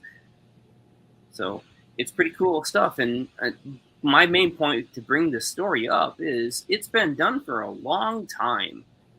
And it's funny that what we're really doing here is rediscovering what's already been achieved. It's just so much rediscovery, and it shocks me to think how much was lost. So much was suppressed too, think of the ether. We don't teach that in schools, and that's a critical component that's missing. So all right, everything because of Michelson and Morley as a full excuse. Well, I don't know. I think a lot of it has to do not just with the Michelson-Morley thing, but also with academia itself. A lot of academia bases their papers on other people's work. They don't do the experiments themselves. And because of that, they throw out terms and they throw out theories. And personally, a lot of their shit you could just throw out. But that's just my opinion, right? The stuff that's being rediscovered are being done by experimenters, not by theorists. Yeah, because the book doesn't tell you the interaction points with everything. It just tells you a general idea, and they take a general idea and try to apply it to something. It doesn't work at all. Right, and what mainstream or conventional science does is it describes what's going on, but it doesn't do a very good job of explaining what's going on, especially in terms of energy. Right, no, I absolutely agree with that. So here's the funny thing, like, you can create a warp drive conventionally using only positive energy within relativity, within general relativity. It is possible to create a warp drive. Why Alcubierre needed to use a negative mass is funny, because I think he forgets that you can effectively create a negative mass by comparison of a less positive mass to a more positive mass. You end up getting the same exact effect. And why? Because the vacuum has what we call regaging factor, where it reaches equilibrium. So you can actually use two positive electromotive forces in an interaction pattern to create a differential between mass energy on the front of your craft and the back of your craft, and still create a warp field. Right. Yeah, You're creating a pressure differential, and the ether wants to normalize. Exactly. Yeah. Charge density, and you just switch your charge density between the back end and the front end, so to speak. That's the way you control it. Right. So take a look at, like, Gerald's coils, for example. They're a stacked geometry of protonic solids and other sacred geometries. But what you're looking at there is a stacked geometry of higher energy densities and higher curvatures versus lower energy densities and faster velocity. So on the top you have your fast velocity, you have lower curvature, and your bottom you have a very high curvature, you have sharper angles, and absolutely between those two systems, what you're looking at is a field gradient in the refractive index. And it's due to the fact that the physical charges that are flowing through the conductors are having to change angle more abruptly, and they're taking up more space. And as a result, they all have to kind of cross their own fields. So one electron will, move through a conductor at the same time that another electron moves through a second conductor that's at a sharper and sharper angle as they reach the bottom. What this does is puts a tremendous amount of stress on the refractive index, because each node point, it can only be pointed in one direction at once, but it does have a second property. And here's where this anti-gravity secret is in the second property. Not only can each node physically align or orient, but it can also precess. Because of this precession, the refractive index can modify the local speed of light. And so if you can effectively add enough electromagnetic energy into some unit volume, we already know that, say, the surface of the Earth has a slower speed of light than the distance far away from the Earth. This is basic in relativity. If we add enough electromagnetic energy into a small unit of space, we can create an effective mass that slows down the speed of light. And if the system is a closed or a semi-closed loop where it continues to recycle its own energy, but you're adding external energy from the outside, it reaches a point where the internal speed of light is slowed down enough where you get an energy flow inwards from all directions. And normally we get an energy outflow from gravitational interactions, but in this case we would get an energy inflow, which would mean that this system would lift against the force of gravity. Well, I was keeping that part to myself, but Not that's, anymore. awesome. That's an awesome explanation. You hit the nail on the head there, Jeremiah.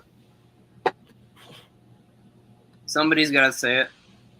It was gonna be said very soon anyway, and this is just like I was saying to Nathan, a precursing teaser before Apex. So yeah, that's awesome that you came on and explained it the way you did. It's just that, I mean, that's what my research leads me to. That's how I'm looking at it. I've been writing theories for quite a long time, since 2014, and at this point, like, I'm just trying to bring everything into unison. I've met a lot of people like Gerald, Charlie, Jared, Mark, Tim Ventura, Richard Bandurek, Michael Kollick. The list goes on and on.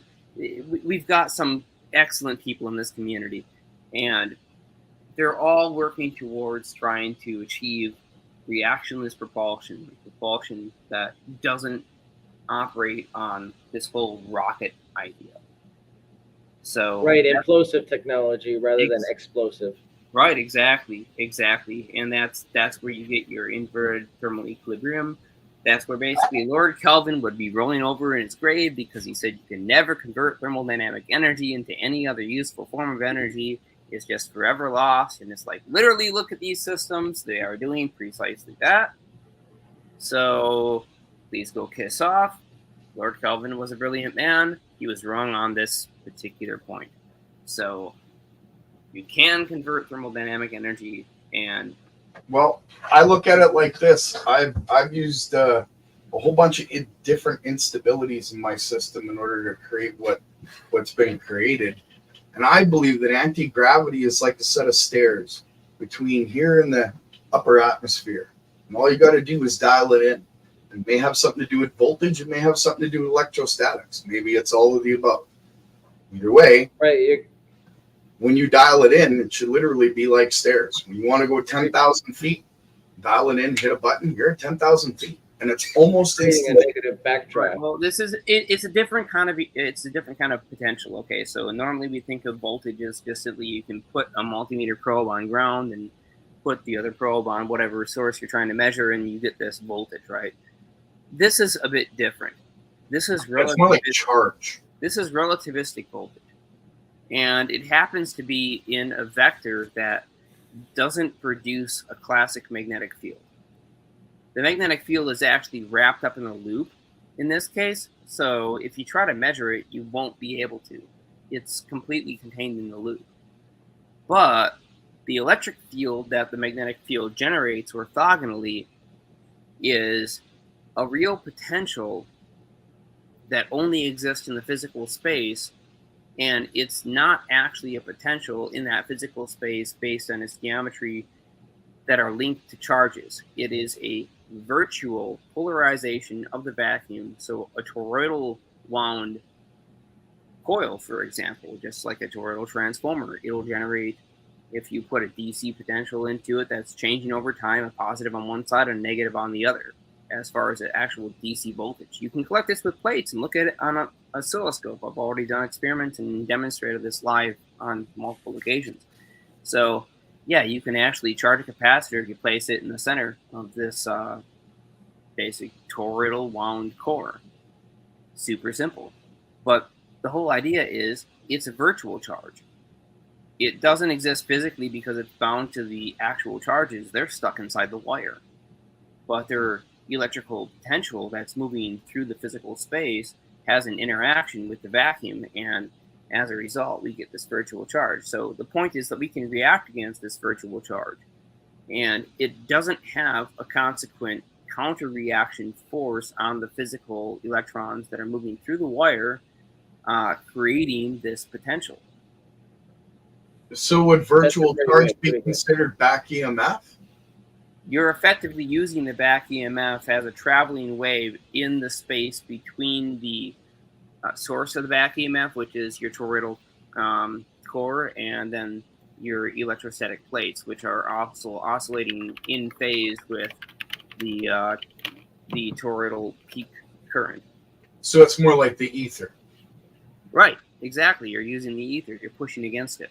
By polarizing it ahead of time and pushing against the polarization, you're not directly interacting with the structures themselves, and so you're interacting with the vacuum, and you don't have to deal with the conservation of momentum due to the fact that the momentum is now quantized within the ether. Wow. And this is one of the biggest issues that, especially GPT, does not understand this.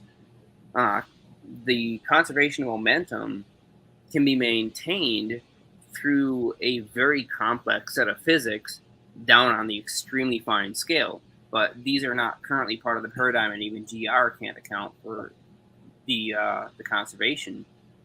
So we have to accept that there is actually a much finer structure constituent to this entire equation that's not currently in the mathematics that we have. So QED tried to solve it. There was a variety of different theories that came out from many brilliant minds attempting to unify the extremely fine structure on the quantum scale with the larger macroscopic effects, like physical charges moving through conductors. But to this point, it's still one of those things that in physics, regardless of whether or not we actually have an agreement, which I think actually most of us have kind of an internal mental structure of how this works, the rest of the physics community refuses to accept anything that might bring these factors together. And I think what Gerald said earlier was perfect, which is it comes down to physical experiments. That's what matters. It doesn't matter what your theory is all about. It's physical experiments. I mean, that's what's going to tell us whether this stuff works or not.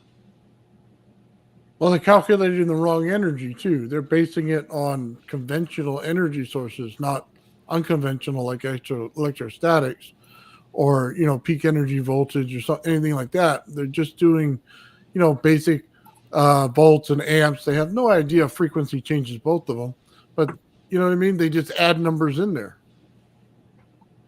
The whole mathematical system is completely incomplete, to say it frankly. It doesn't contain the variation. So if you take the regauging problem, which we know has been a continuous issue in mainstream physics, we know that the vacuum will regauge, but it takes a period of time to do so. What is currently lacking from the equations is the period of time it takes for the vacuum to regauge, because right now it's just considered that all interactions are at velocity c. All interactions happen at the speed of light. But that's not actually true. Yeah, that's not accurate. Yeah. The speed of light is variable, and we can modify that. So because they don't calculate the complex mathematics involved in how much stress energy you need to add into a local space over a period of time, plus the extra orthogonal signal, there's no way that they can calculate out the velocity of that signal or the redshift or blue shift depending on the energy density. So honestly, I don't think they're allowed to. They'd lose their funding. There's no university in United States or Canada that would allow any sort of research in this field whatsoever, because this field proves that the ether is real and that the whole principle behind physics needs to shift 90 to 180 degrees just in order to take that next leap in mankind's history. Now, of course, the powers that ought not be that control everything, including the education system, would never allow that willingly to happen. That's why open source is the only way to make this work. And if it doesn't get open source, then, well, they're just going to pack it down somebody else's dark hole, if you know what I mean, and you're never going to see it again. So it's we all got to work together and get this sucker out. I guess I would say it this way. Integration into the current education system is something that's not going to happen. The reason is the education system is structured and it's based on very high-level verifiable facts. The books are out of date, and it's basically like trying to learn Newtonian gravity when we understand quantum electrodynamics. And the difference between these are such stark variations. You know, obviously you can't say one apple is equal to another if they have a difference in mass and physical size or volumetric displacement. But in school, you just do calculations in word math problems that say if you have 3 apples, how many of, other of these apples do they equal if you take away this many, right? Like, well, you can't really say that, right? Because there are other factors. So the point is that it's simplified. It's so oversimplified and so overstupified, it loses its meaning. And so the only way that this could ever happen is if in the public education system, open sourcing was part of the curriculum. That literally students were encouraged to go and seek outside of the school system in order to find resources about the things that they are most interested in. That's what would have to happen to fix this problem. Nathan was correct clear. I think algebraic equations are they're mathematical systems of equality, and over unity, and what we're searching for is like dynamic systems of inequality. Totally. And I also like to emphasize that the math that we have is linear math, and we don't really live in a linear world. There are really no straight lines except for the longitudinal lines that come from the ether, but there are no straight lines in the universe, and we're using linear math to describe a 3-dimensional world. Right, my That's only theory going to get us completely about accounts for 20% of the way. It's a zigzaggy path. It really is. It's not a straight line. If you go down to that finest scale, it follows the metric of the physical structure. It doesn't just jump across gaps. It follows a lattice, and it moves around in the curvature of the lattice. So at that finest scale, that's what's really happening. It happens so fast, it's almost inconceivable to us humans. We have no measurement equipment that will ever be able to reach it because it is the physical structure of the universe, and we can't build stuff to measure out of the physical structure of the universe. So we will not be able to measure, but we can at least identify that it exists, because when we test it, the timing of its response quantifies the physical scale that it operates at.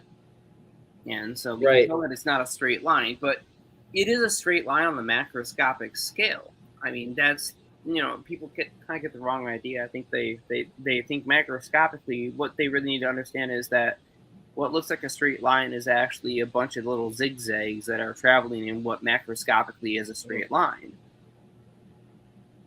Yep. It's like looking at the water in your bird bath in your front yard.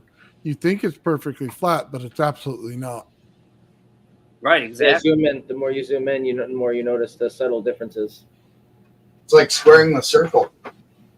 Yeah, it's actually people say it can't be done. Well, I think that's a load of crap. It's just how many straight lines does it take in order to make a circle? Exactly. That's why the value of pi is currently wrong in terms of the mainstream. You can try to calculate that thing out, do as many digits as you want, but you'll never get the right value because you can't quantify a circle with a I've been doing this for close to 15 years, and creating spin is something I've done right from the start, and I understand what linear systems do in comparison to nonlinear systems, and all that means is spin. Nonlinear is spin. So when you're creating a coil, use a series of line inductors and do it as small as possible, and you will create spin. And that's a big key to my work. And it'll come out. Don't worry. Anyway, I'm going to leave it alone. Like I said, when it comes to theory, it's all good. I love it. I don't talk about it much. I've been writing it for a long time. I've got a book. But none of that matters. What it all comes down to is no matter how many scientists are sitting in the room, the first person to make that sucker float, that's what counts. And it's not a race for me. I hope Nathan does it. But all I'm saying is academia, they're great. You know, pardon my expression, it's like masturbation. It's not the real thing. You know what I mean? Like, it all comes down to, in the end, whoever gets it done, and that's it. Theory ain't going to mean shit. You can do the theory after the system is floating. You know what I'm saying? Sorry if I'm a little cross there, guys. I'm sorry, but that was funny. That was genuinely funny. Oh man. Hey guys, by the way, we go back to the ether real quick. Mm-hmm. We talk about the magnets on my gravity fly. I got rid of the neodymiums because they're producing heat in the center plate. And when I switched to the regular, like a fridge magnet or a ferrite magnet, it actually improved the entire craft. But it takes a lot longer. So it takes close to 10 minutes to get this thing up to speed.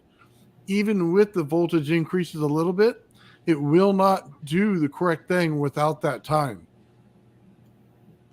Resonance? So what I'm talking about is it won't fill up the bubble. So I'm getting field bubbles out of this thing, and it's holding in the actual high voltage. So it's more of a static energy, and it's holding it in, and you can measure it because it'll interact with the Tesla field voltage and amplify it. And you can see it on my oscilloscope when I do it.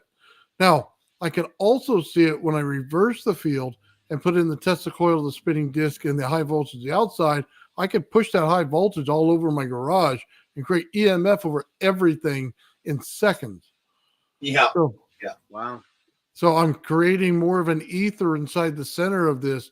And Gerald and I were talking earlier when I do my the high voltage experiment, or should I say paper lifter, so it uses electrostatics.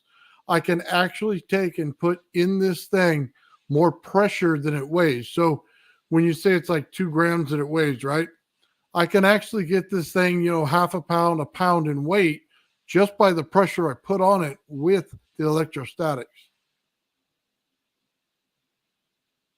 Ooh, I wonder, the replicator, right out of Star Trek. I mean, you're adding weight to it, right? If we have the right resonant frequency for some form of mass, like iron or a chunk of aluminum, that's an interesting thought. Just thinking out loud. Sorry, guys. That's okay. It's a cavity that does it. It's producing stuff inside the cavity that wasn't there before. So that's creating the weight. That's awesome. So just a different way to look at it. That's the way I see it.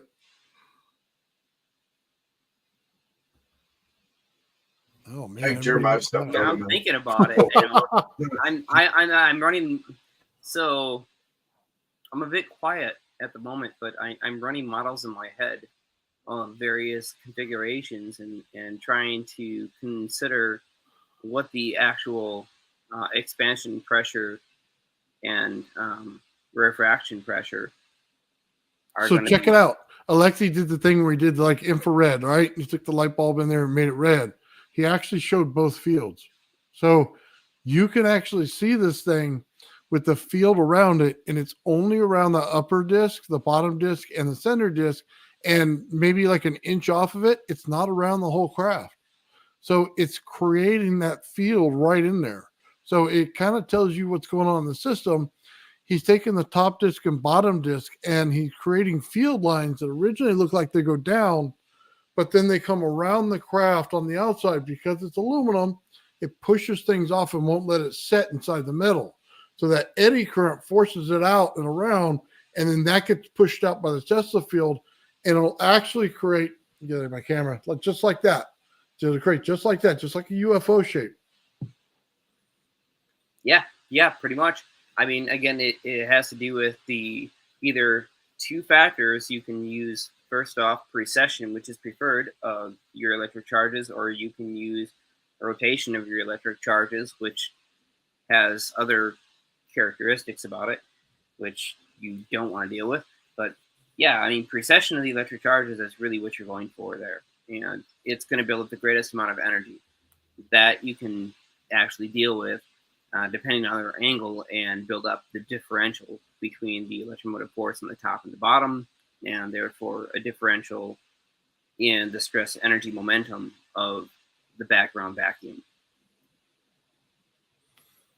I was thinking charge density and charge differential between the top of the paper and the inside cone where it's building.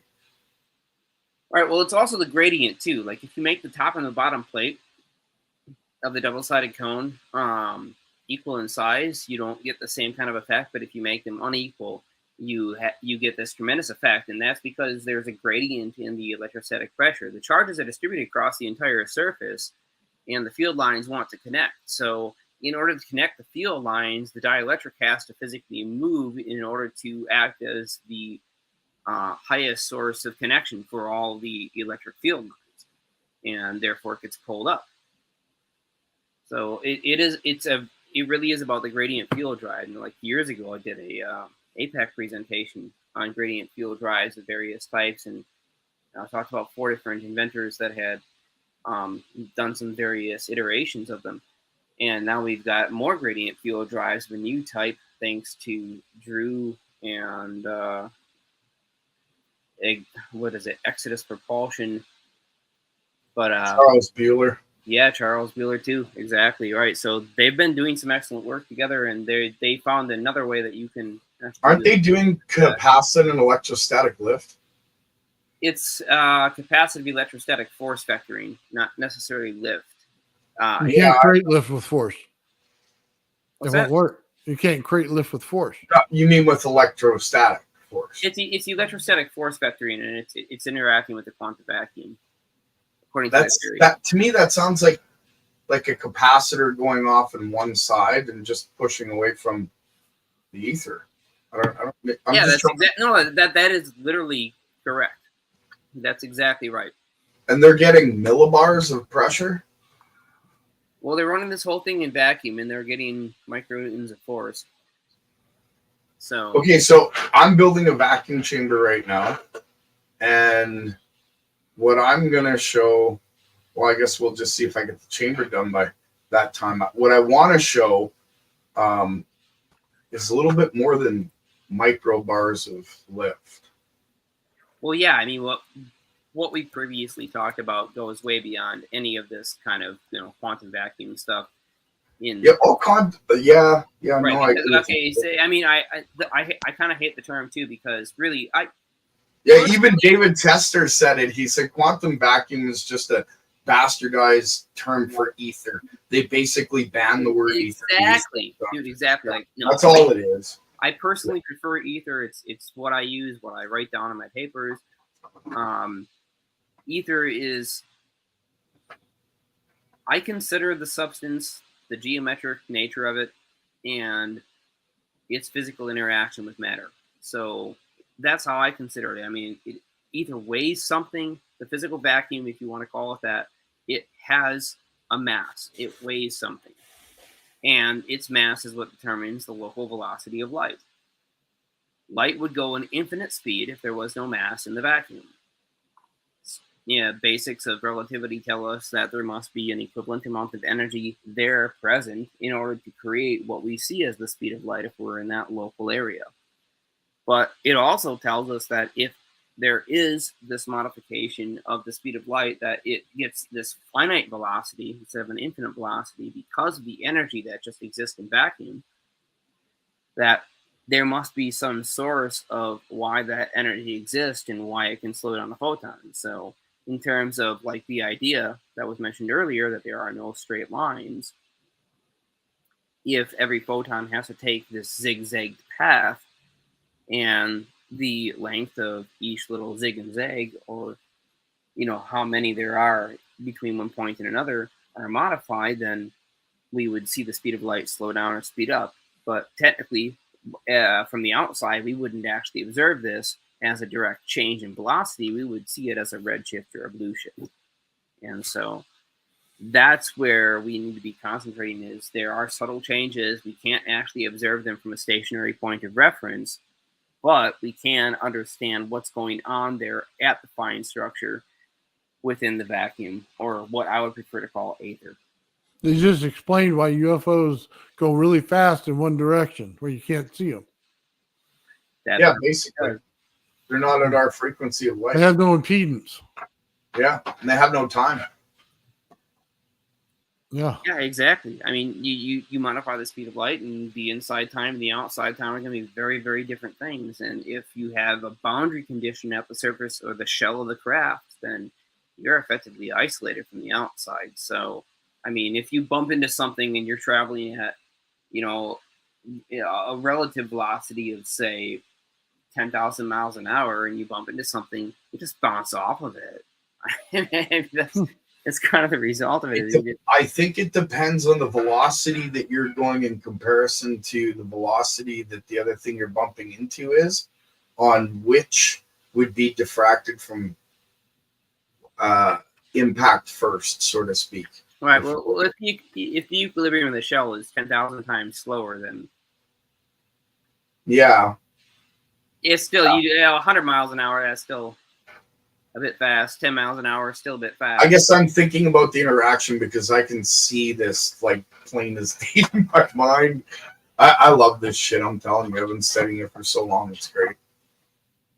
Well, that is why we have these think tank meetings. Yeah, you're not wrong. I mean, I got the invite to this one from Benefactor, and I'm like, okay, well, I don't know if I got these invites before. I've been kind of busy with life and everything else, but I'll check this one out. This could be interesting. We got some good characters on here.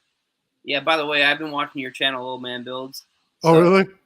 Oh, yeah, of course. Like, I work with Charlie C. I work with Jared. I work with David. I work with a bunch of them. Basically, we're part of the core APEC group. And, between myself, Jeremy Riss, primarily Mark Sokol, and Tim Ventura, who have done the most work on APEC, we started the whole conference together, and it's all about doing exactly what you're doing, exactly what we're trying to accomplish here. Reactionless propulsion, finding another way of producing a thrust force that doesn't currently exist in the paradigm that we have now. And we all know it's possible. Like, it exists in the mathematics. It should be possible. It's just a matter of building the right kind of physical device. And that comes down to engineers. You've got to ride that fine line between being a physicist and being an engineer. But if you're not more on the engineering side, chances are it's not very likely anybody's going to reach the correct conclusion. See, I like your team. I've been kind of watching you guys from behind the scenes sort of thing too. And I think you guys have a great team, but I think replicating all these old experiments are just running you on the same hamster wheel. Hopefully I'm wrong.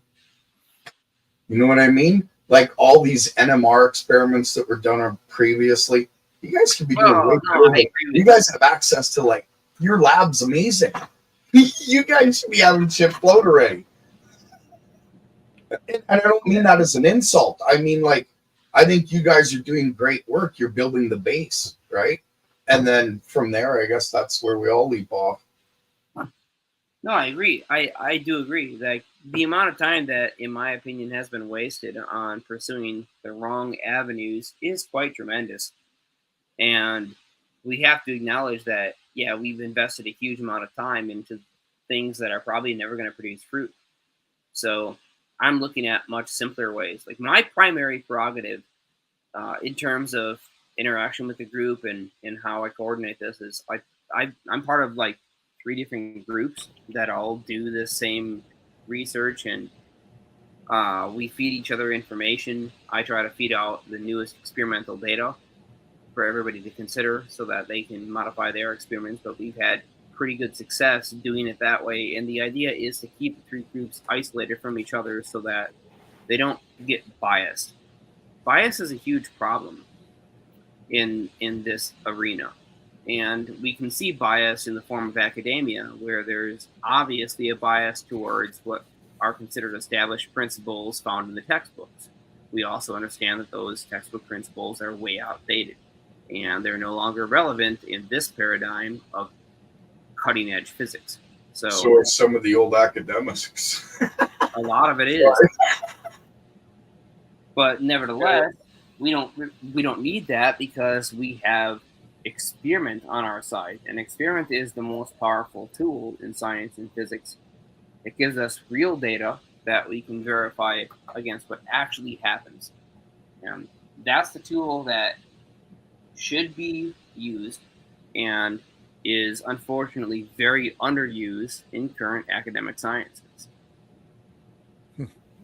Yeah, what happened to the scientific experiment? Writing it all out, doing the work, and then putting in your thoughts and your comments, and getting the job done, and then taking that, filing it, getting on to the next experiment. Isn't that how science is supposed to be done? That is how it's supposed to be done. I mean, the whole scientific method, you're supposed to do experiment, and it's part of the whole process. And it shocks me to think how much mathematicians have spent in terms of their time, energy, and effort writing up stuff that's based on nothing but equations. I mean, it's shocking. Yeah. They're brilliant people, too, and their efforts could be so much better utilized if only there was collaboration between experimenters and mathematicians. Yeah. You know what? I think I just kind of put things together and see how they work. And then based on those interactions, I go ahead and change things around. And it usually works a lot better that way. I'll let the people do the math later. It's not that I'm incapable of doing it. It's that it's not the time to quantify something before you have something, because you have to put the, carriage, and then you put the horse in front of it. You can't do it any other way. You can't put the carriage in the front. It doesn't work. Exactly. Well said. Man, that was perfect. Yeah. So, as much as I don't do the energy experiments anymore, like Gerald's working on, and I work on this gravity flyer, there's a lot of principles that transfer over between all of it. And if I can just get people to understand voltage properly and put all the, little stuff into it so that they can understand, heat changes your voltage from charge to, magnetics. And then you can also remove the heat, you know what I mean? But your frequency would go up. If I can get somebody to understand, the values in that and how energy flows is like a moving bubble. It's not this straight linear line. It's a moving bubble. And it's completely different than the way they describe it. So when they quantify things, it's completely on the wrong level because they don't understand that there's an interaction point. It's in constant motion. What you're talking about there, Nathan, is the parametric variation in the system. As you add energy to one part of the system, like you add energy to the electrostatic part, but your electromagnetic component and your fixed RPM, for example, change, then you have a change in the interaction. There's a fine balance between RPM, magnetic flux, distance, acoustic oscillation, and total electric field. And so the whole entire thing has to fall into a state of balance where you end up with waveforms that stack on each other so that they can equal a realistically large potential. And the potential that exists there is massively beyond what you're putting in from your high voltage power supply. It would have to be in order to force that kind of lift. I mean, we were talking, again, maybe 10 kV between the plates, between either positive or negative plate and the center plate. It's not that much. 20 kV, you're really pushing it. You're going to get ionization on the edges. But just looking at the potential, if you look at the addition of this compression and expansion of the aether, then you could have massive amounts of potential, upwards of 300 to 500 kV between those plates in terms of the physical space between them. you wouldn't be able to measure it from the outside very effectively. It would be contained in the bubble. And if you put an instrument into the bubble, you would disrupt its geometry. So you would Exactly. just sort of have to, I guess, observe it. And thermodynamically, I would imagine that your infrared camera would be able to see a temperature change, and it should look like it's getting cold. The other day, Nathan and I were talking on his live, and I told him about the hopper and how my coil hopped up 6 feet. And I was looking for my notes, and I found my notes on it. And one thing that I forgot, and I'm pretty sure this goes to temperature, when the coil jumped up and I caught it, and I got the shock of a lifetime. It wasn't a regular shock. It was like hearing sound in every particle in my body. But the after effects was the wild part. I went upstairs, told my wife that, I just got shocked, and I literally sat in the chair and shook. She brought me a blanket because I was cold. And this was in the middle of the summer. So I wonder if that had something to do with it at the time. Jared, what was your input voltage on that, by the way? That was actually those plasma globes? So the glass had broken, and I was just using that circuit to run the coil. That's what made it hot.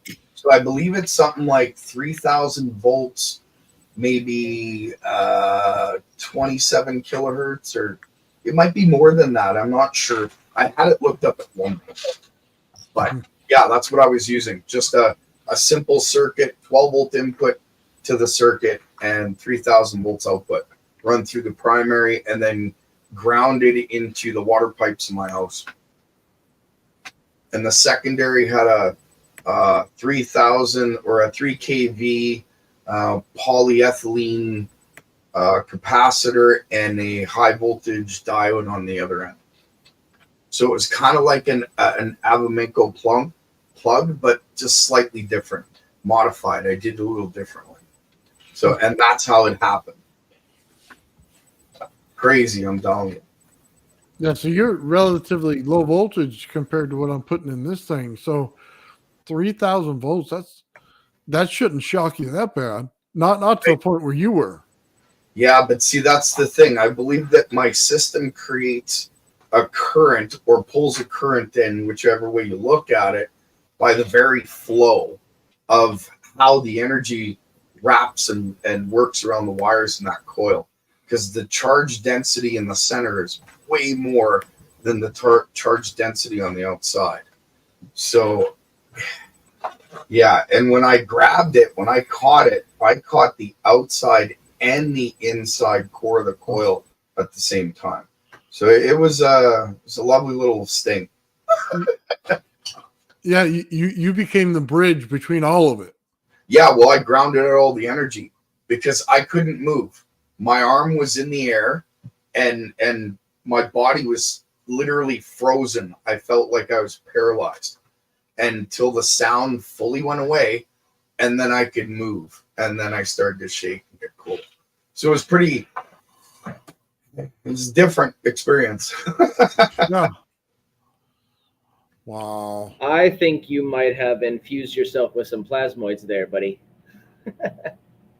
I They have infused a myself with something, but I don't necessarily agree with Malcolm Bendall's theory. Oh, I know you don't agree, but based on his theory, they do have a tendency to steal the heat around them. So keep that in mind. Yeah. I guess it's like Jeremiah said a while back on a different live with Bernie. If you're the first to come up with the theory, you could call it dog shit if you want. It really doesn't matter, right? You came up with it. It's your theory, But that's not a dig. I'm just trying to be extreme in my example. I apologize. Would you say that you got shocked by cold electricity then, like the phenomenon that we witness in over Unity devices? You know what? I don't know what it was. I just know how to describe how it happened. And that's about all I can do, because I've been working on a theory or to try and find a theory for the last 12 years that I've been in the scientific community, and when I asked Bedini and Thomas Bearden that question, and then I've got so many PDFs and papers on theories and explanations, man. I'm drowning in it.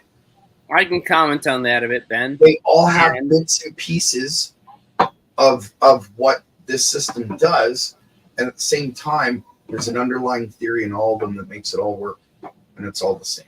Go ahead, Jeremiah. Sorry. Oh, no problem. So, was it cold electricity? Yeah, it follows all the parameters that we expect from cold electricity. If he's got a system that is extracting energy and it froze him, he became part of this conductive circuit. That The system came up from the lab bench and stuck in the air. He was trying to prevent, I think, from crashing down, so he grabbed it from the side. And the way that he grabbed it, he cupped the whole thing like he was holding a glass, and got himself between the inside and the outside, where you have your highest electrostatic potentials. And so, if you get shocked from a plasma globe driver, it's not that horrible. I've got quite a few of them here. I even sent Gerald one controller for a plasma globe driver that he could augment so that he could turn a little knob and vary the output voltage. Very awesome circuit. But, like, ultimately, what was going on there is effectively, was it cold electricity? Very likely. What was described as cold electricity, because in order to form the kind of high power loop and generate the current that could have basically paralyzed him, there would have had to been another factor, a fourth dimensional factor that was not occurring in a normal system. That would be the temporal differential between the inside and the outside. So that's not a potential that you can discharge or collapse. When it exists there, the temporal difference between the rate flow of time and the speed of light in the center and the outside of the coil, which you grab both at once, would have created a flow of potential between the outside and the inside. And that would have tried to steal charge from the rest of his body, effectively electrifying all of his muscles and putting him into a lock state. Kind of like being tasered, basically. Yeah, actually kind of felt like that, I guess. But there was no pain. Just the difference is that being tasered, you get pulsed at about 10 hertz. And you can really feel every single pulse. But in this case, you're operating at 15 to 25 kilohertz. And so you don't feel it the same way. You may feel even a warmth in your fingers, even though the coil could feel cold. But it's a different kind of paralyzation. And I built a couple of devices that operate on this as self-defense. I won't use the W word, but yeah, self-defense devices. And they certainly work pretty well in terms of the higher frequencies. And there are papers that relate to showing how the human nervous system responds to this kind of stuff. But yeah, to answer the question, ultimately benefactor, it was likely cold electricity that he was experiencing in terms of the conventional descriptions that we associate with cold electricity. I had a hunch. I wasn't quite sure.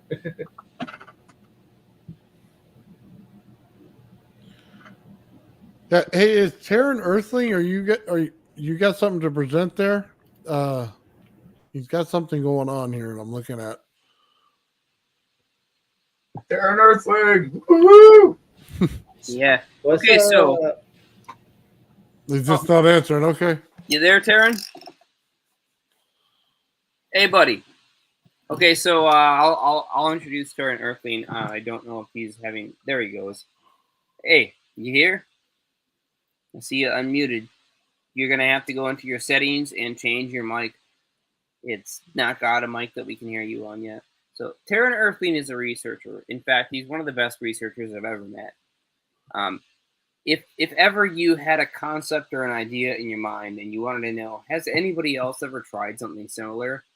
This guy can find you the papers, the information, the articles in impossible places. And he's done that for me like well over 100 times. So If Wow. Darren can get his system working, I'm sure he can pull up relevant information. Yeah, because he's got a presentation. I can see it. It's just that he hasn't chimed in yet. I thought he would have. He may be having microphone issues. It wouldn't be the first time. Oh, I was saying it's cool that you guys are here with us. I really appreciate you guys stopping by and taking time out your schedules and stuff. Well, yeah, I mean, we were on like I said, I started out this whole entire thing on a meeting, and for most of the show in the first hour, I was on this other meeting about different types of electrogravitational systems and inertial propulsion systems, and then we got onto this. So, yeah, I'm sorry I missed the beginning, but I'll rewatch it most certainly. yeah. I don't have your information, or I would have sent you, an invite. Now, Benefactor sent me an invite. Yeah, Yeah, and I attached your email to the chain that I sent out. So Nathan, you should have his email as well if you just look in the Okay. Yeah. I'll look into it later. Yeah. Awesome. Hey, check it out. You had that experiment on your channel. Let me see what it was.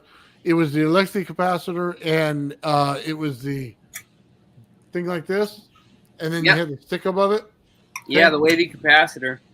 Can you explain that a little bit on what you actually saw in there? Sure. So, if I built up an electrostatic field on the wavy capacitor, and it was pulling on one side of that sitting ruler, that wooden ruler that contained no metal, I would end up getting a force. And I also tried, I think in the video I showed a piece of 1/2 inch by 1/4 inch wood that was balanced on a razor blade scale. But anyways, during the point of discharge, the idea is that the charge up is slow, and so the total momentum of the system pretty much equalizes with the environment because the charging is slow.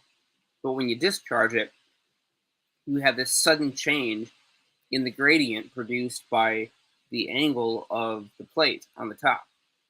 And so because of this sudden electromotive force that occurs at a gradient, you end up with a repulsive gravitational force. And so the whole ruler or the whole piece of wood pushes away from the gradient, trying to follow the average field lines as they are dispersed into the environment. So, if I told you that wood got charged up that way when it's on your table, right? Mm-hmm. So, would you say if Alexi was using that to understand his craft and the charge in the table, would it then pop off the table? We tried to get it to do that and never could find a way. So, you couldn't change the field at all to get it to jump? Not with electrostatics alone. No, with magnetic fields, absolutely. So, what if you just changed it immediately? So, for instance, when I run my Tesla coil, right, I want to put it in, how do I say, back pressure or back feeding it, however you want to say that. So, it'll actually heat it up, and then it'll shoot that heat over to the gravity flyer itself, and it'll change the statics into magnetics. Back EMF. It's like I'm trying to think of feedback, just like a microphone to a speaker. Yeah, it's kind of one of the same principles I use in my coil. I really like the analogy of the, speaker microphone feedback loop. So what I was going to do was I have a megahertz frequency on one part of the coil, and then I have the correct oscillating frequency on the other. I want to put a switch in there so that I can actually make it do that without any other thing. So I automatically force it to not oscillate correctly. So then it heats up the coil. So then when I push the button, I can automatically shove it back into normal mode, force all of that energy out to the gravity flyer and give me the bump. I just had a thought. Have you ever thought of putting, like when you put your wire down the center of your Tesla coil, you ever thought of putting a coil down the center of your Tesla coil? No. That's an interesting idea. It just popped into my head like, try this. Your frequency. Like another Tesla coil inside the Tesla coil, or just Mhm. another Kind of more like a pickup coil, but at the same time, I guess it would be kind of like a Tesla coil because it would follow the inside of the whole tube. I mean, You know, I often something to try. wondered Maybe that's the free energy answer that Tesla kept hidden from everybody. Just a thought. maybe. I mean, I often wondered like what would happen if you put a Tesla coil inside a rodent coil, for instance. You know, you put it at the top or whatever and replace the donut. I tried that. It acts like a pickup coil. But by the Really? way, Yeah. We were talking about that, but you could put the number 1 coil inside the number 2 coil and still have it oscillate. Oh wow! What about a number 3 coil? Terran though? Earth has made an entrance. Sorry, Oh my! sorry, guys. Mic works. That's a good one. Yeah, mic's working out. Oh man, welcome. Welcome. Yeah, This is like the best entrance ever. I know, right? Man, couldn't have done that better. Well, yeah, okay, so your mic works, man. I know you've got documents galore, you've got share screen. What is it that you want to present today? All right, cool. I'm trying to get through the lines of force for you guys and the dielectric field. Oh, that would be Yeah, great. I just wanted to we show should you definitely guys the show that. dielectric and the magnetic field, and You ready for me to put it up? Yeah. I'm sharing my screen. So, yeah, sure. So you up? Go for it. I'm gonna remove us out of there so you can talk. Yeah, right on. So yeah, this is the so right here, which never really gets shown, but these dotted lines are the lines of force that Eric Dollard always talks about. So the dielectric field is the ones that are going from wire to wire, whereas the magnetic fields are the circles that are going around.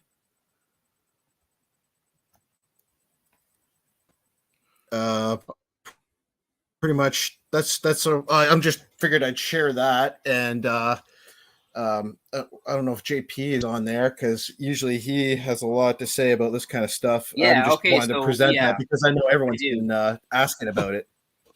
So yeah, what we're looking at there is you've got your lines that connect between the two terminals. Those are your electric field lines. You've got the circular lines that surround it. Those are your magnetic field lines. And then what you have are these dotted lines, and these are the equal potential lines. And what's really interesting about them is they take into account the variability of the refractive index caused by the stress of the electric potential and the magnetic flux traveling due to current. And so the equal potential lines are never shown in other diagrams. This is one of the only places you'll ever see it. And they are those little dotted lines that sort of form the X in the center. That's basically where the phase angle between the electric field and the magnetic field in terms of its relativistic interaction is exactly at 0 degrees. And this was discovered long before relativity, which is particularly interesting because they knew that there were variabilities there, and they were part of the original quaternions in the expanded format, but then were later removed. So Yeah, after 1951, everything changed. Yeah. So I saw something like this when Steinmetz showed it. Can you tell me the difference? Well, Steinmetz shows just the magnetic field and dielectric field right here. Okay. So this is, but right here, these are the actual lines of force. I'm sure I believe it's what everyone calls the electromotive force, or a force field, or whatever. I'm not really exactly sure if you would call that a field. I would call that like more like force motion, like because like they're, I don't know. effectively, these are would be- electrogravitational lines of force. If you wanted to consider them that way, Yeah. This is the lines of force that represent the amount of stress and energy that's in the local refractive index. Of a toroid. The drawing here is not perfect, and it does have some Yeah. errors in terms of the geometry. So I just want to note that if you're looking at this and you're like, your brain is saying, well, that can't be the way that those lines flow, then you'd be correct. But there is a gravitational component that can change the velocity of light in the local refractive index due to flowing currents and an electrostatic potential between conductors that is changing in its rate over time. And so it's where those field lines overlap, and it's important to understand that where they overlap, you get extra stress, and it can produce this extra or additional force, if you wanted to call it a fifth force. And it comes directly from interaction of matter with the aether. And these are parallel lines right here. But if you did create a circle, it would pretty much produce a similar type of field. Like if a toroid, sorry. Yeah, mine's slightly different, but I get what you're saying. I do have the two spheres on the inner core chasing each other, but I also have 24 spheres on the outside of the coil that chase each other. It's like 12 positive, 12 negative, so to speak. So I get what you're saying, but yeah, like that would be the basic picture of a toroid, from my understanding. And those dark spots would be like your core, correct? And this would be like kind of like an open core. Yeah, it's very similar to like oh god, I hate to mention his name, but Ken Wheeler kind of talks about this a bit, but he's very frustrating. Yeah, I'll second that, man. Wheeler is, oh man, I don't know. Like, I get what he says, but he's definitely frustrating to go upon it in how he teaches. He's very good at stealing other people's brilliant discoveries and then recontextualizing them in his own words. There's a lot of scientific people out there like that. I think he's funny. I watch him with a giggle. You know what I mean? Yeah, you have to get when you watch him, and you have to pretty much set everything aside and just, take the information that he gives, pretty much. Yeah, like hopefully he stole it from good sources.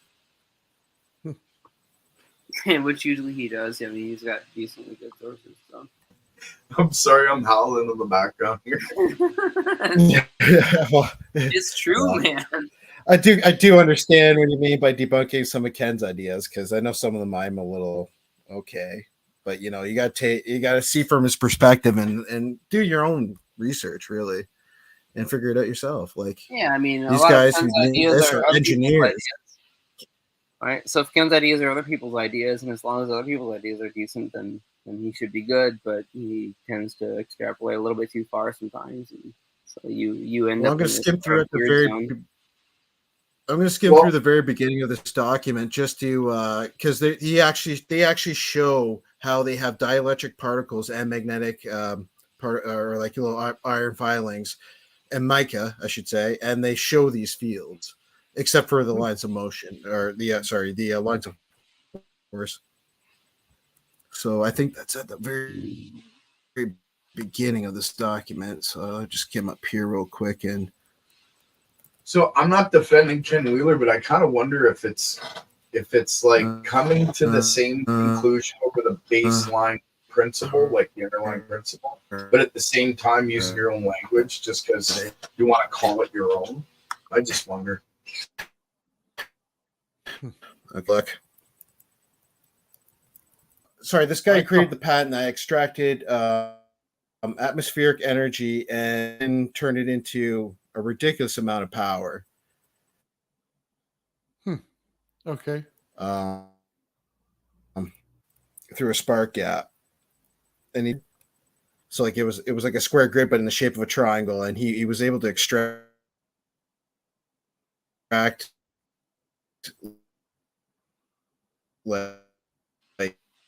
Hey, Taryn, are you on power? And he said he read this book and figured.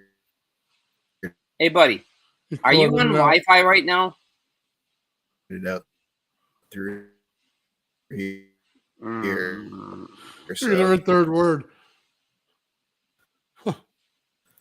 Sean. Okay.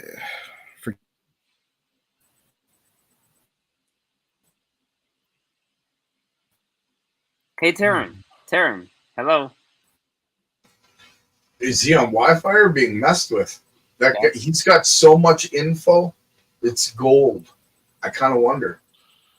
Yeah, but like I said, if you guys want to Oh wow. talk in the well, my audio like Um, as I'm listening to you guys talk too, like You know what? Sorry, I think we're gonna let him find it and then come back to it because it looks like yeah, your it's audio's searching jammed. for Yeah, You it's right find it here. there? yeah. Here it is, right here. Can you get a better Wi-Fi signal? Yeah, there it is, right there. Oh, yeah, I can see. I know it's blipping in and out. Let's see if I can hook it up to Ethernet. Do I have a thingy? No, I don't. Physical cable, yeah, that would do it. Yeah, physical network connection. That should Yeah, no, I don't. I don't have the ability for this laptop.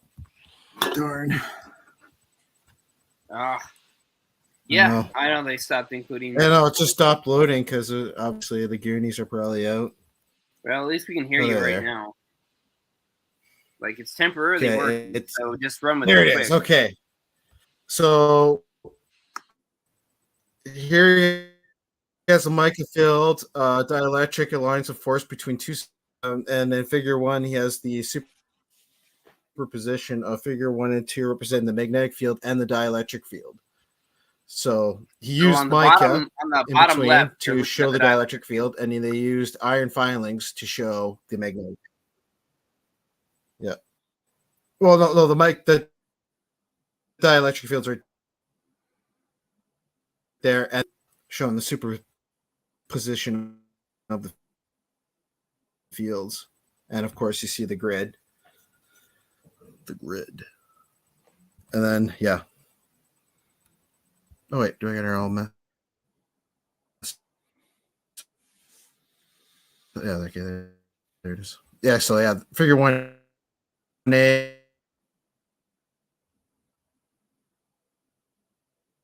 Figure 1B, yeah.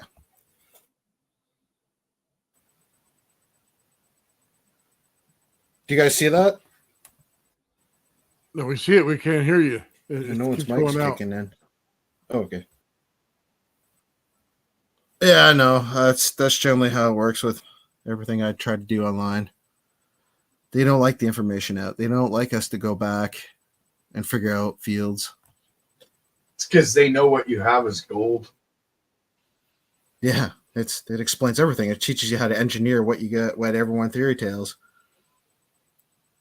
Yeah, it seems like it's okay when you're not scrolling up and down, but as soon as you start scrolling or trying to show different images, then it completely hesitates. And so, sort of like you have to get to the image, then you have to let it set for a couple of seconds, and then you can talk. Yeah. Definitely bandwidth issues, though, for sure. Yeah. I'm going to be, next time I come on here, I'll make sure I'm hooked up to a computer or something so that I can actually get you guys the proper information faster. No, it's awesome to see. Yeah, because like when we were watching. I was just saying. Yeah, that FlameJet generator. Go ahead. Yeah, we're lagging each other. Okay, yeah, so the FlameJet generator, I was trying to tell you guys, like, some of what Evo was explaining there, or Ivo, sorry, was explaining was actually shown in the FlameJet generator that Thomas Townsend Brown was showing on his on the Thomas Townsend Brown family website. Like that toroidal motion that he shows actually gets caught under this convection. I forget what they call it. It's like a lifting shroud, but it's like it gets caught in there. And the FlameJet generator is capable of generating like millions of volts. Like it's crazy. Like it depending on the size, obviously, and how much power you put in. But he was explaining that the FlameJet generator would shoot out, and he would collect the electricity he needed to generate, and then he would pour that energy back in for flight, and then he would use that FlameJet generator to create a vortex ring, so like a toroidal vortex ring under this convection, because plasma follows convection, and then ions also follow convection, and it's just typical thing that happens. So when Ivo shows that the field does like a circulation where it comes, instead of vortexing around, it actually kind of like it circulates. It puts an upward force on that shroud, and he claims that that's the trick to actually getting that real extreme force, because it's that vortex ring that's pushing against that shroud, and because of the different charges, you're able to charge it up as well. So like the flame jet generator is doing like so many things. It's really cool. You'll find this on the Thomas Townsend Brown website. In fact, Nathan, if you actually have a time where we have like an open mic where with the website, your minds would be blown. Like what he discovered was absolutely fascinating. Well, I can concur with the flame jet generator, definitely, because when Jeremiah had done that experiment, I replicated it. It's insane how that works. I don't even know how, but I never replicated TT Brown's stuff. I kind of wonder, though, because what you just said, Karen, about how heat follows, what was it? Heat follows convection and plasma follows? No. So plasma follows convection. Ions, I believe, follow convection as well. Okay, and so what happens is that motion ends up pulling all the plasma and the ions in a circular field and kind of containing it. But it's also creating lift. So what Nathan and I were talking about earlier about heat and that shift, if plasma follows convection in the same manner, then it makes sense, because my coil, it produces like a plasma skin effect on all the copper wires. So what you just said was just as profound as what he said for me. I'm getting the understanding now. Thank you for that. Yeah. Also in this book is really neat too, because it shows you like, so corona and wires, it shows you the negative and the positive and how they look different. Of course it's in black and white, so you're not going to get the appeal. But I mean, like if you were to replicate that and actually show that with color, would be fascinating. The other thing I wanted to mention too is Nathan, you mentioned that you replaced some of your magnets to lower the heat. Yes. It may turn out that the heat is actually necessary. Well, it is, but I'm going to get it from my Tesla coil and not from the magnets. I'm going to flip it in an instant. Like I was telling you, I'm going to get that feedback into that coil, make that number one coil hot, and then I'm going to send it back when I put it back in normal oscillation and feed it back into the center plate, which is cold right now. But as soon as I feed it in there, it's going to turn hot and flip the whole field. Well, I guess we'll have to see how it works. It's an interesting concept. Well, like Jeremiah, when you did that flame jet generator, that little one, didn't you say like it could be dangerous because the voltage that was coming out could create like a capacitance charge between objects and yourself, and like if you touch it, you could Well, it discharge was. it? I mean, it charged up the entire room. Yeah, you get shots.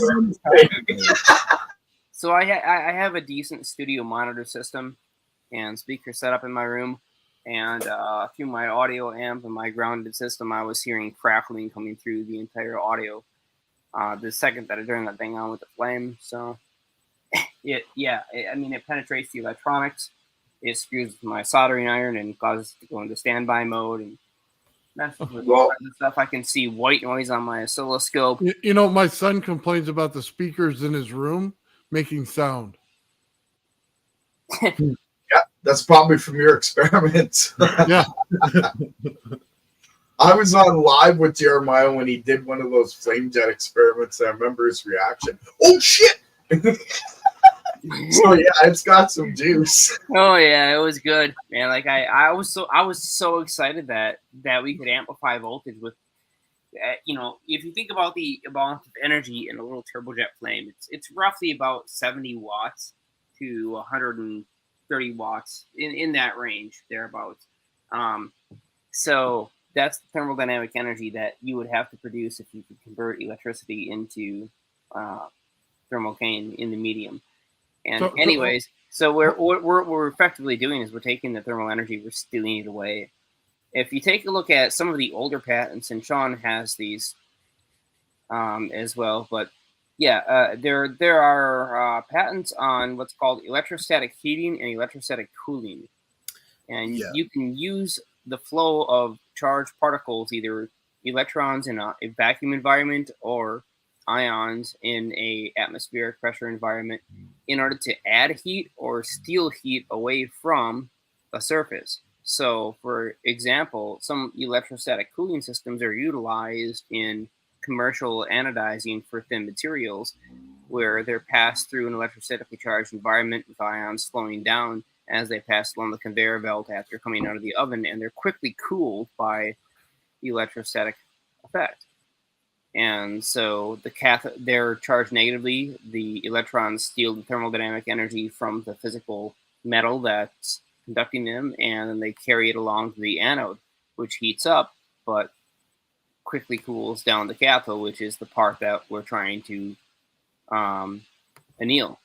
And so with the annealing process using electrostatics instead, we understand we can steal thermodynamic energy from one place and put it to another. So why should it be any different from the external environment, where we can obviously take a ton of energy and do the same thing with it? Okay, with that in mind, let me switch this thing real quick. I'm going to show you something. I just want you to evaluate it for me, will you? Sure. So, sorry, I'm pushing the wrong buttons here.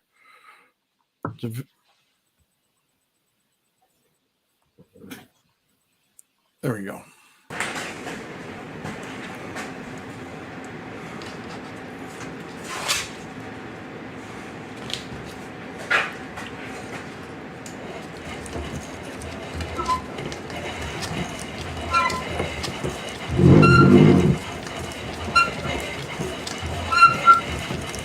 Very manual. You notice all that vibration in there? Mm-hmm. So what do you think's going on? Well, if I'm looking at the coil that you're winding where your hand is on it, I mean, I see the vibration in that. If you're referring to vibration in a different area, Well, it's not the coil that I'm winding that's making the problem. It's the coil that all the winding is coming off of, the spool. It's creating a vibration in it, which is shaking the entire table. okay. Why don't we play that again now that we know what we're looking for? Okay.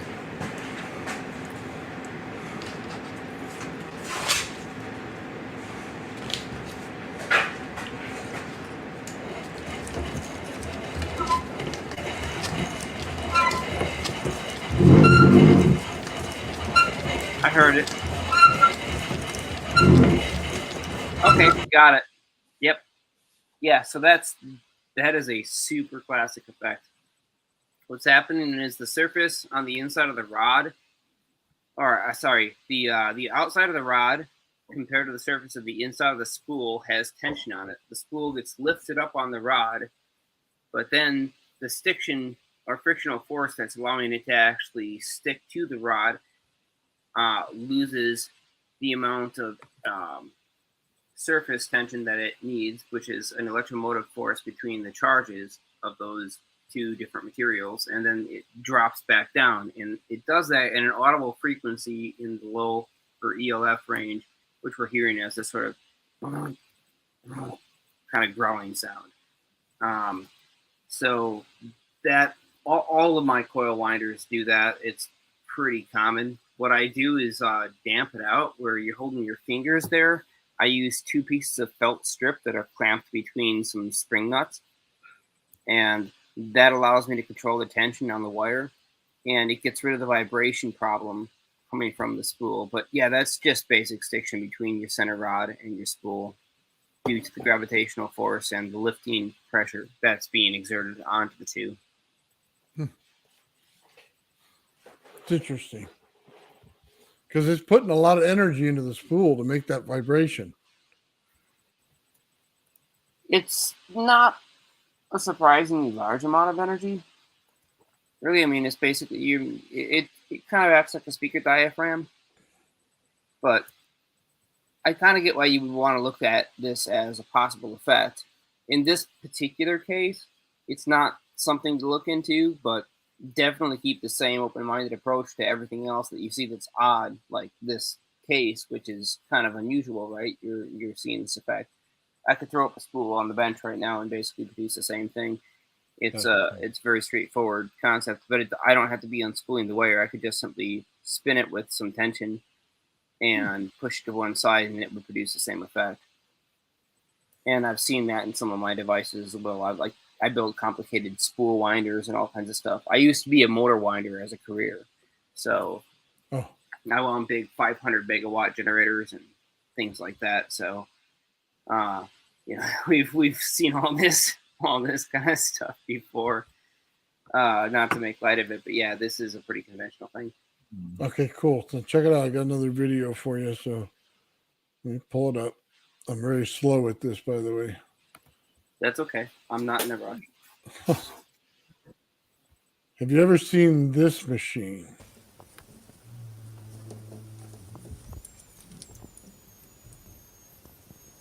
Sorry, when he gets back to it. Does that have the mercury vortex ball in the center? Yes. He has a magnetic ball in this one, but he does put mercury. I think I pulled the wrong file. I think I have the file saved that you're talking about. But yeah, there it goes. We can hear it. Actually, the audio is going through surprisingly well.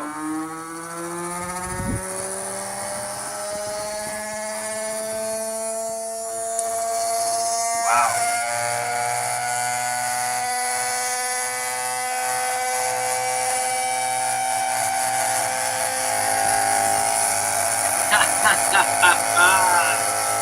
Yeah, that's what's up.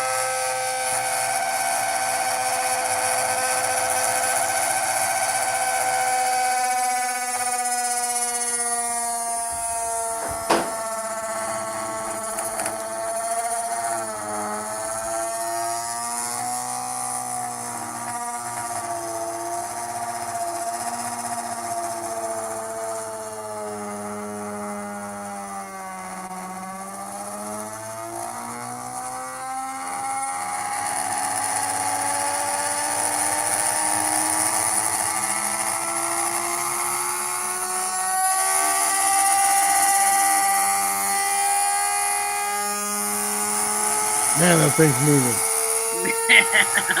Yeah. Sounds like 20 to 30,000 RPM. Dude, that is awesome. No, it's faster than that. Maybe 100K. Oh, he could be getting up there in the 80 range at least.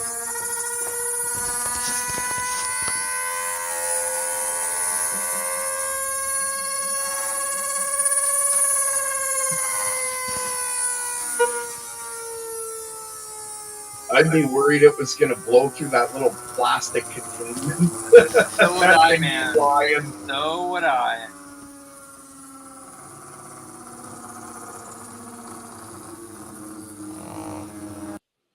So, okay, I'll pull up the other one. You guys could talk about it real quick. It's kind of a cool shaped coil. The concept's different. Yeah, I can dig it. Okay, let me see if I can't pull that mercury one. Yeah. Sharpie won't stay on. Yeah. The readings are all over the place. 30,000, 7,000, 80,000, 20,000, 56,000, 92,000, 73,000, etc. Nothing stable. Maximum is what it's showing, but I don't think there's any degree of accuracy to that. Channel 3. It's even worse in this configuration. There's nothing holding the top. So here we've got He's brave. copper ball and child's toy box thing. If that flies A out, little bit less looking in there earlier, but I think it's probably gone now. But That is absolutely nuts. when we bring it close to the spinning magnet, Oh, man. stealing a lot of the thunder. The magnet's slowing while the copper ball's increasing.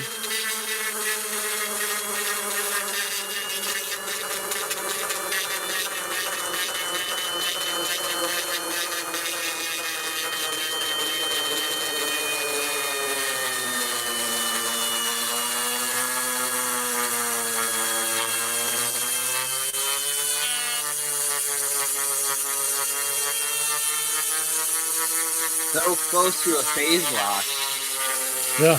but not quite there.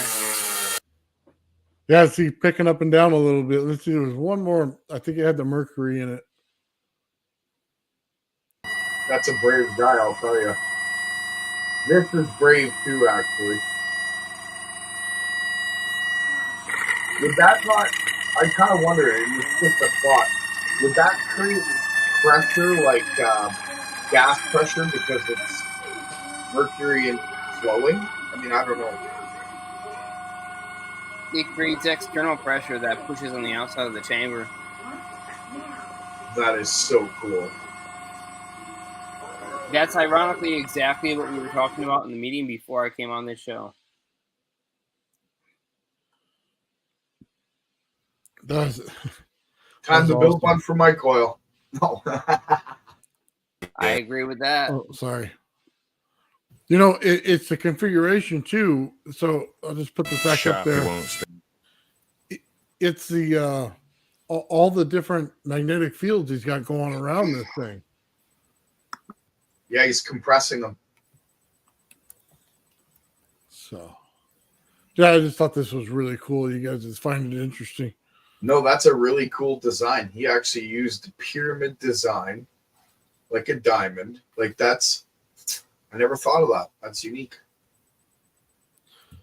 So I'm going to bring Ben back in here because Ben, this is what you should do with that little round ball inside of your coil, your rodding coil.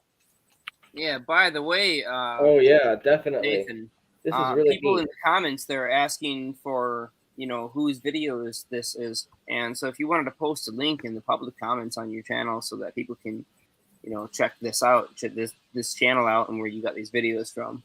Yeah, I plan on tomorrow doing a whole video on the channel, but I'll leave it in the description when we're done. Okay, right here. cool. Just wanted to mention that if you hadn't seen it. Go ahead, Ben. He actually, I think he put this thing right in the center of Mercury on his channel in a container itself. So it's absolutely amazing.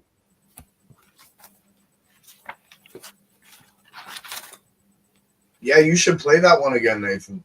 Oh, Which one? This one right here or the one before? the Mercury one. Okay, hold on. Let me find it again. I removed it out of the thing. Oh, I'm telling you, it gets better than that when he gets to the Mercury.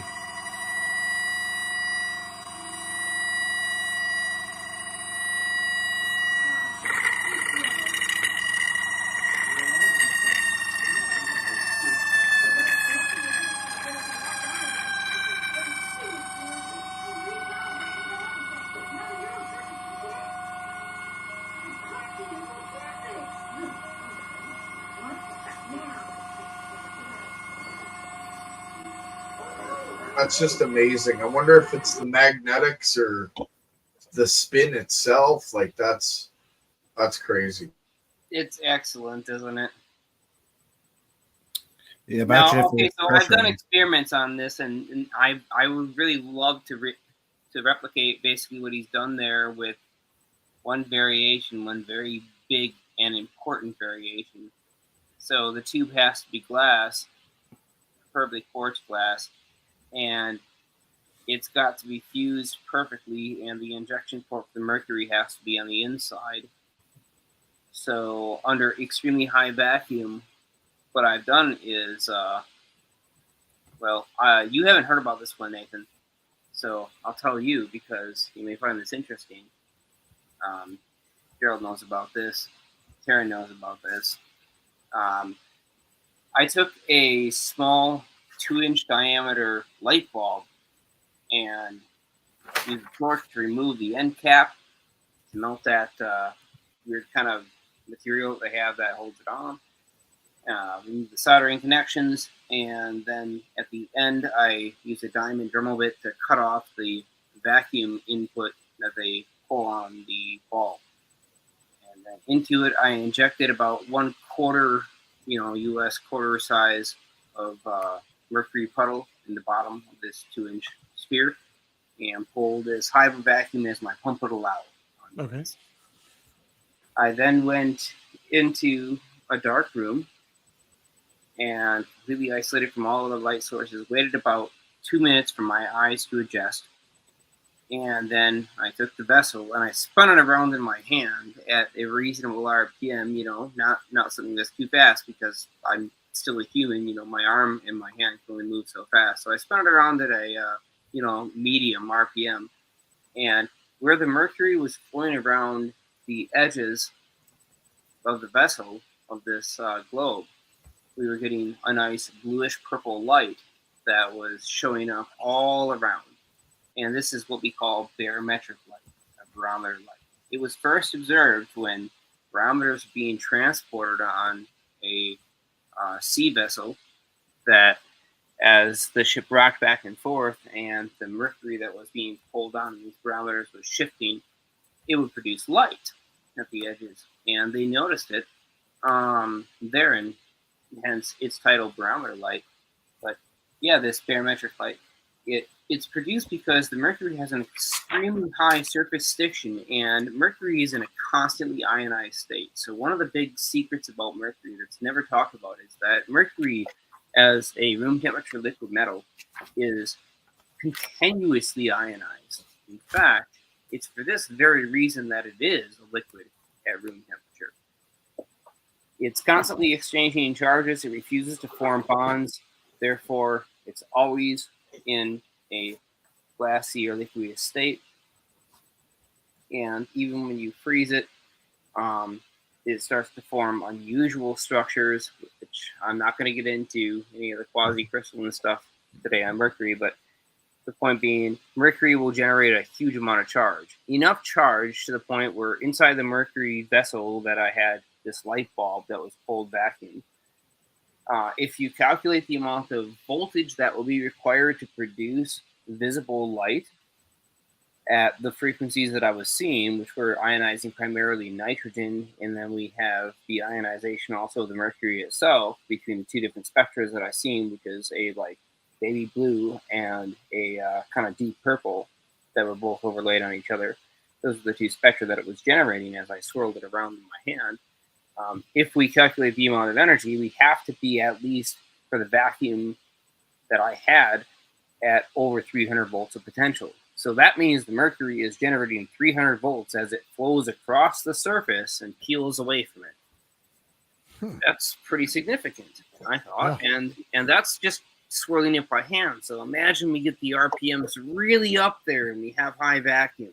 I mean, what will we expect the system to do? What if it could generate a huge amount of light? And light, of course, is going to have to radiate, so that's going to lose pressure. And following Tesla's dynamic theory of gravity, that's going to cause a contraction of the aether towards the system, right? So we also have the ancient Vedic texts that describe counter-rotating swirling vortexes of mercury. So hold on. So you're telling me if I take a tube, a circular tube, and I put a ring of mercury on the top, put one on the bottom, put in the center a coil wire, then I can take that coil wire and get it to generate a field around it. Would I be able to spin it fast enough in order to create a charge around the entire thing if I put it inside of some kind of a chamber that can hold in this energy it's producing? Well, that's the big catch. See, this has been attempted for many years. A lot of people have tried to do this, and the difficulty comes in trying to get a completely smooth, symmetrical chamber for the mercury to flow around at a very high rate. You also need a material that is completely mercury inert, which generally would be a ceramic or something else of that sort. It's got to have an incredibly smooth surface, not full of pores or atomically uneven. And would you say the containment has to be spherical, or would it be like cylindrical? Toroidal. Imagine toroidal, just a donut shape. Just a donut. Just a donut. Yep. So it's a very difficult build in terms of the implementation. And then my suggestion of using just pure electromagnetic induction to accelerate the mercury within the chamber instead of having physical electrodes is the primary idea with my approach in terms of how I wanted to do this. But we've got other people that are working on direct MHD types of systems where physical current is passed through the mercury in order to accelerate it as well. And so I don't prefer those systems. They're very high current, high loss, and high heat. I prefer electromagnetic induction directly into the mercury pool. So just like what we've seen in that tube, there are no electrodes. It's completely wireless. It's transferred through magnetic fields. And that's the ideal way to transfer momentum.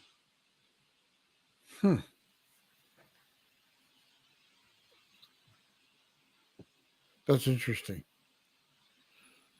Well, guys, it's almost 9 o'clock where I am, so I am going to get ready to end my stream. But you guys continue. I really appreciate having me on, and I really appreciate everybody for joining us.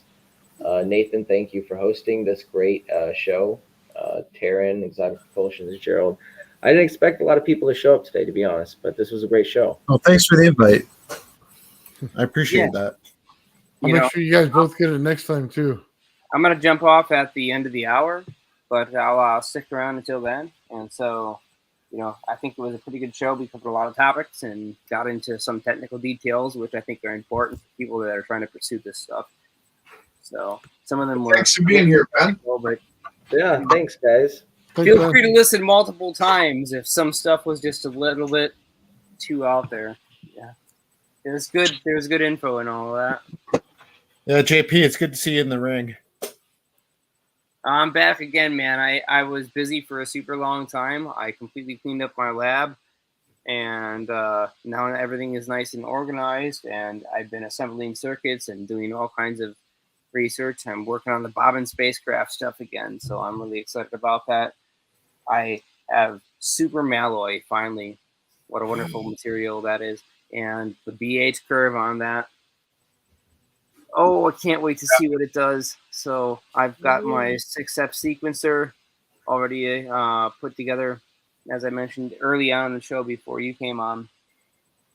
And I'll be reassembling that on a proper perf board, getting my power amplifier MOSFET section all put together. I got to drill up a bunch of heat sinks and mount MOSFETs on them and put them in the 3-terminal connectors. But yeah, altogether I'll have a 6-phase power supply effectively.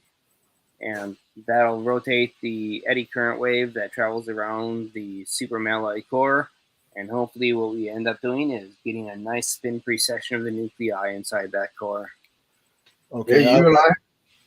Sorry, go ahead. Oh, I was just gonna have to make sure that Jeremiah knows that I have to talk to him about the Lake Mirabo stuff I found on the superconductive ring, and how to float upon the actual Earth's magnetic field. Speaking of which, that's kind of what I was about to talk. Of course, I've gotten leaps and bounds since I've last talked to you. I now can turn a coil on, run it with a watch battery, start it with the function generator, and then shut the function generator off, and it'll continue running. And it's 0 watts on a freaking watch battery, man. That's wild. So it's I know what you're talking about when it comes to superconductivity. At this point, I'm getting ready to run it on capacitors and get rid of the watch battery. So, yeah, we're all getting there. It's awesome. Yeah, actually, I from my understanding, I noticed that ion implanting, if you can add electrons or remove electrons, has a lot of implications with material. Like it can make it super conductive. It could, depending on how you want to use it, like if you want the capacitors above it or actually in the material, it's really wild. It can actually change the force in different directions. I found a lot of stuff actually recently. Well, I wouldn't use the word superconductive. Ion implanting is something that, if you really want to understand it, you got to go back to Richard Mandurik's work. And yeah, it was mainly about the acceptors and donators and how they work within fields. It's really wild. I got to show you sometime because it's been a while.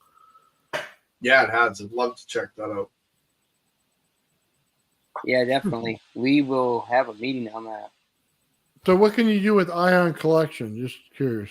Ion donation and ion collectors. It depends on what material you're using. Like if you're talking about carbon glass, like that's really fascinating because if you have say an ion, I believe it was ion donators, you could have your electrodes above it or capacitors or whatever you want to call it above the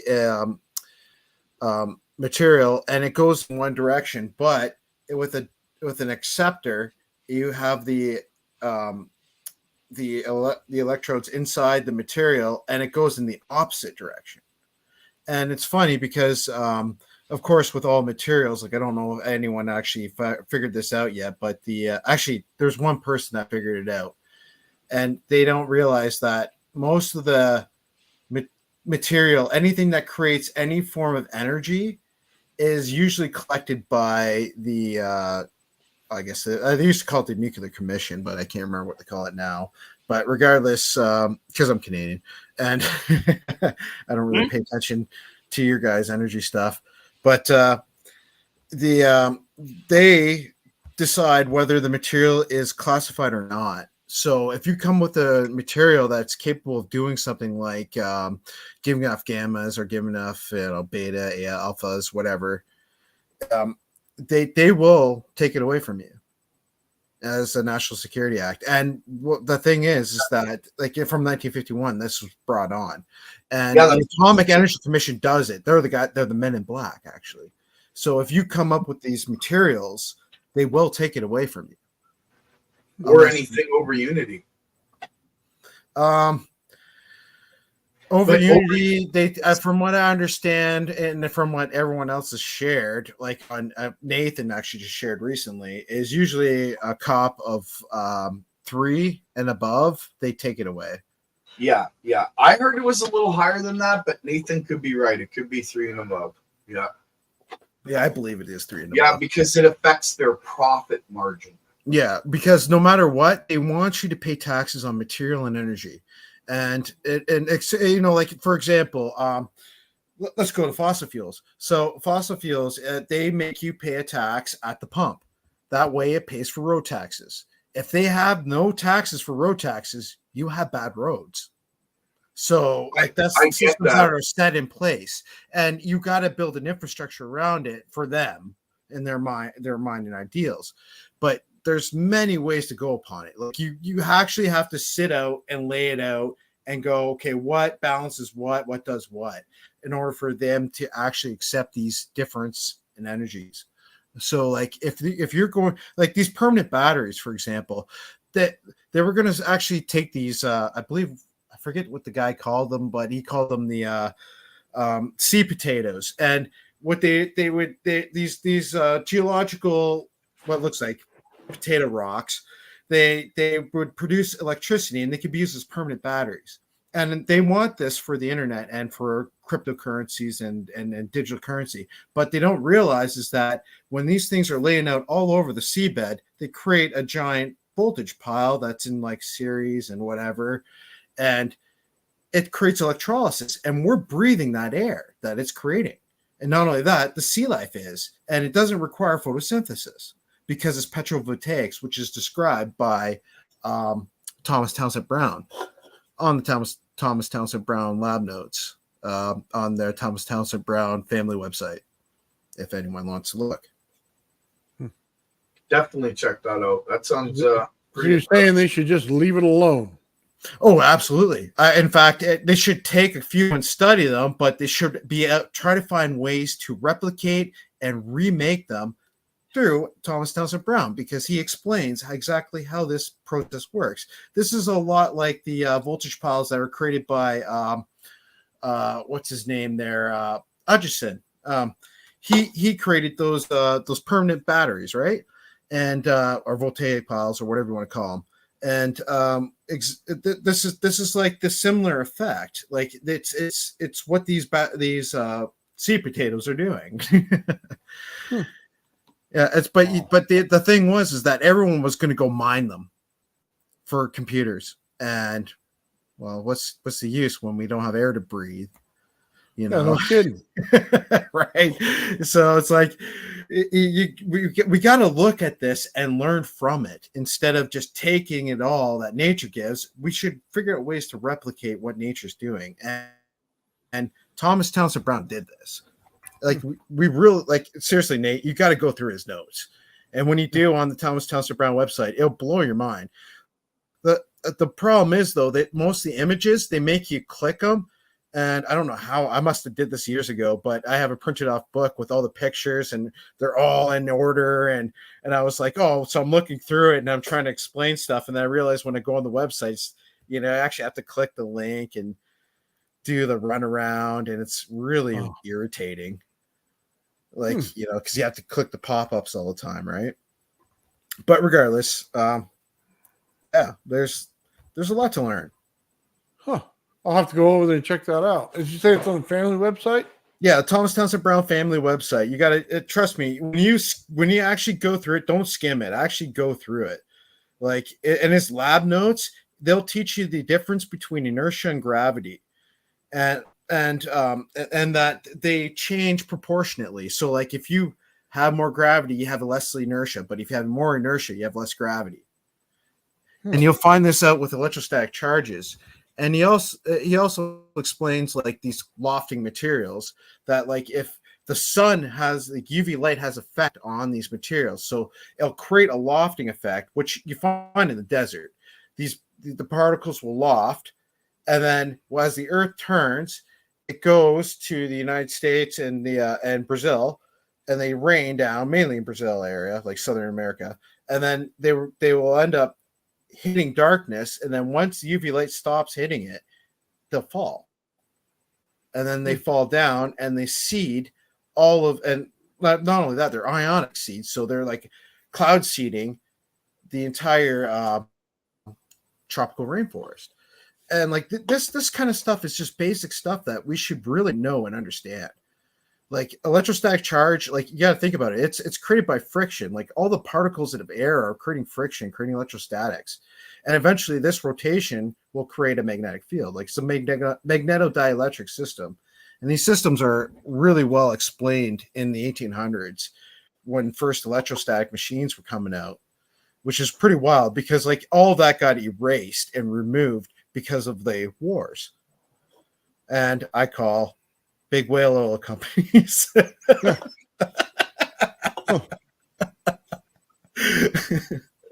But anyway, sorry guys, I don't mean to blab on. No, it's cool, dude, because the electrostatics is exactly what we're looking at in these things. Yeah, and the fascinating thing is too, like you know, like if you read through Thomas Townsend Brown's stuff, he says anytime you add magnetics, what you're doing is like you're removing the energy from the system, because electrostatic systems pretty much have, which is wild because Tesla says this too, like an infinite energy within its field, only due to the capacitance that the object can create. Like it's fascinating. I'm really gonna have to actually run you all through this sometime. Yeah, because it's a cold system, and then once you put in the magnetic field, it's a hot system.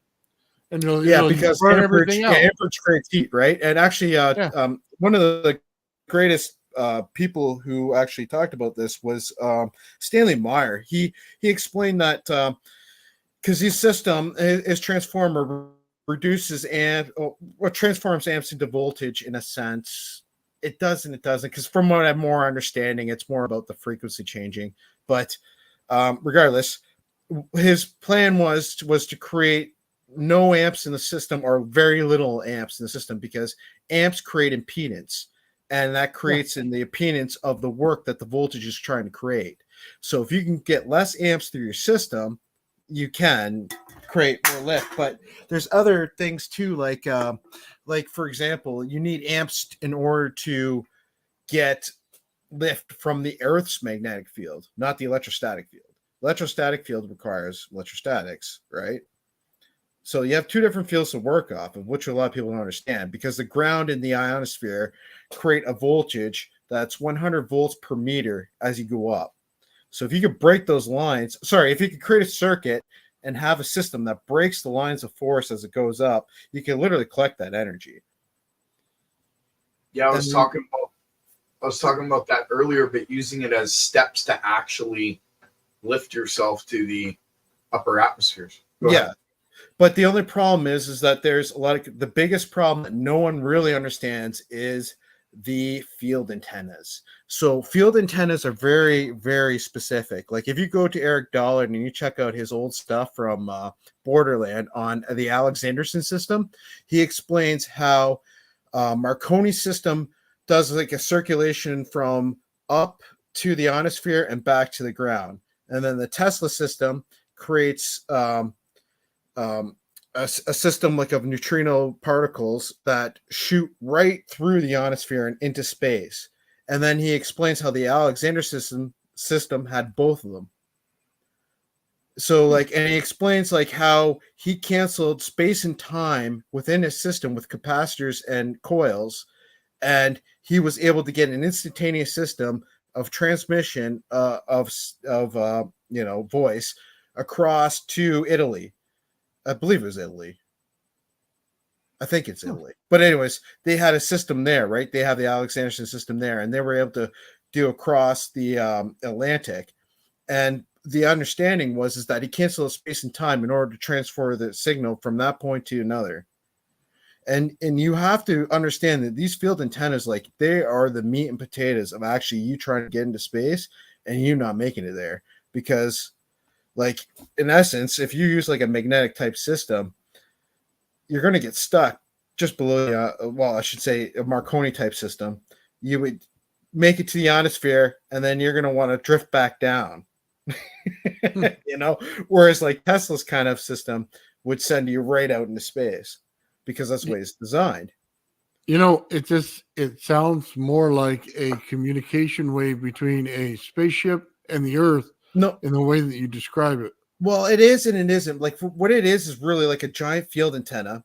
Your spaceship is gonna. It's like a magnet. Like actually, this will be the best way to explain it. Like in magnetohydrodynamics, if you were to create a giant, say, antenna field out in front of you, and then you swooped into it, it would literally create that field antenna field that you would swoop into, look like and you would then. Sorry, this is like I'm trying to explain the flying saucer I saw. I've seen 3, which is odd, but anyways, so it swoops in and then it literally would teleport itself. I shouldn't say teleport itself. It would send itself at signal speed in a magnetohydrodynamic system, which was the field antenna it is in, and then it would send that at signal speed to another location. Because it's riding that wave to that location. Like a jump drive. Yeah, exactly. Well, yeah and no, but yeah. Well, they just basically were here, now they're there. Well, yes. It's literally just a flying radio. Gotcha. Right? And the radio is flying itself to another location, just like a linear motor. So sorry, I have to step away from a We moment perceive here, it as but a jump yeah. drive. You're talking about wave riding. Yeah, exactly. And that's what you're doing. You're producing a wave interaction by cross field product. So you have your individual charges in free space that exist in the atmosphere, which you can utilize to actually amplify electromotive force along certain lattice lines. You can create a grid-like structure or a holographic reduction using ionized states of various different gases if you wanted to, with the same types of quote-unquote UFO or UAP technology. But ultimately, what you're doing is you're intercepting electromagnetic waves outside your craft, and then you're pulling against the change in the vacuum conditions due to the fact that you intercepted these electromagnetic waves and they have now amassed energy that you can pull against. So you've already created effectively a bubble outside your craft as a starting point where your mass is virtually zero compared to the outside environment. And now you just need a little electromotive force, so you project it in front of you and you get pulled into the field that you're projecting. Yeah, if I show you the field antenna video from the Air Force from 1947, which completely changed after that year, oddly. It will actually teach you Yeah. exactly the electrostatic field and the magnetic field, and I could give you an idea of what I saw with the flying saucer and what it did. Now I could explain to you. The flying saucer I saw was the size of a football stadium, by the way, or Oh bigger. wow. Yeah, it was big and it made noise, which I understand now after I read just recently the Thomas Townsend Brown stuff. I understand what they were doing, which is even wilder because ions are conducted by sound, right? So that also like that's another like he was explaining because later on it went from the flame jet generator and using plates with sound in order to create a very similar effect, and he was using his own electrostatic speaker to do this, and not only that, he could use it as a microphone if he switched it like alternating current. That sounds like Yeah, but also that would give you sound location and it would teach you exactly and through like sound cancellation and proper technology, you could probably create a standing wave that you could ride. Well, Brown also talked about something else that is extremely unusual and definitely questions the psyche. He described the gravitational wave generator composed of specific gravitational isotopes, which were all isolated, packed into a cylindrical tube, and then a single thin electrode placed straight down the center of all these isotopes, forming a concentric cylindrical capacitor, or basically a short piece of coax, acting as an antenna.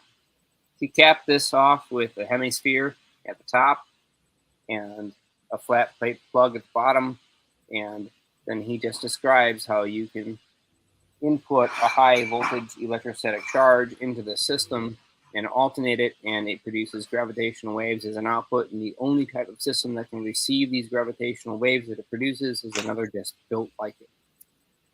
So he describes that there is basically a perfect coupling between the systems, and it's a kind of interesting idea for an antenna, but nevertheless, this high potential antenna operating on a very different principle than classic Hertzian electromagnetics or transverse mode electromagnetic waves is a very enticing principle. So where is he putting this again?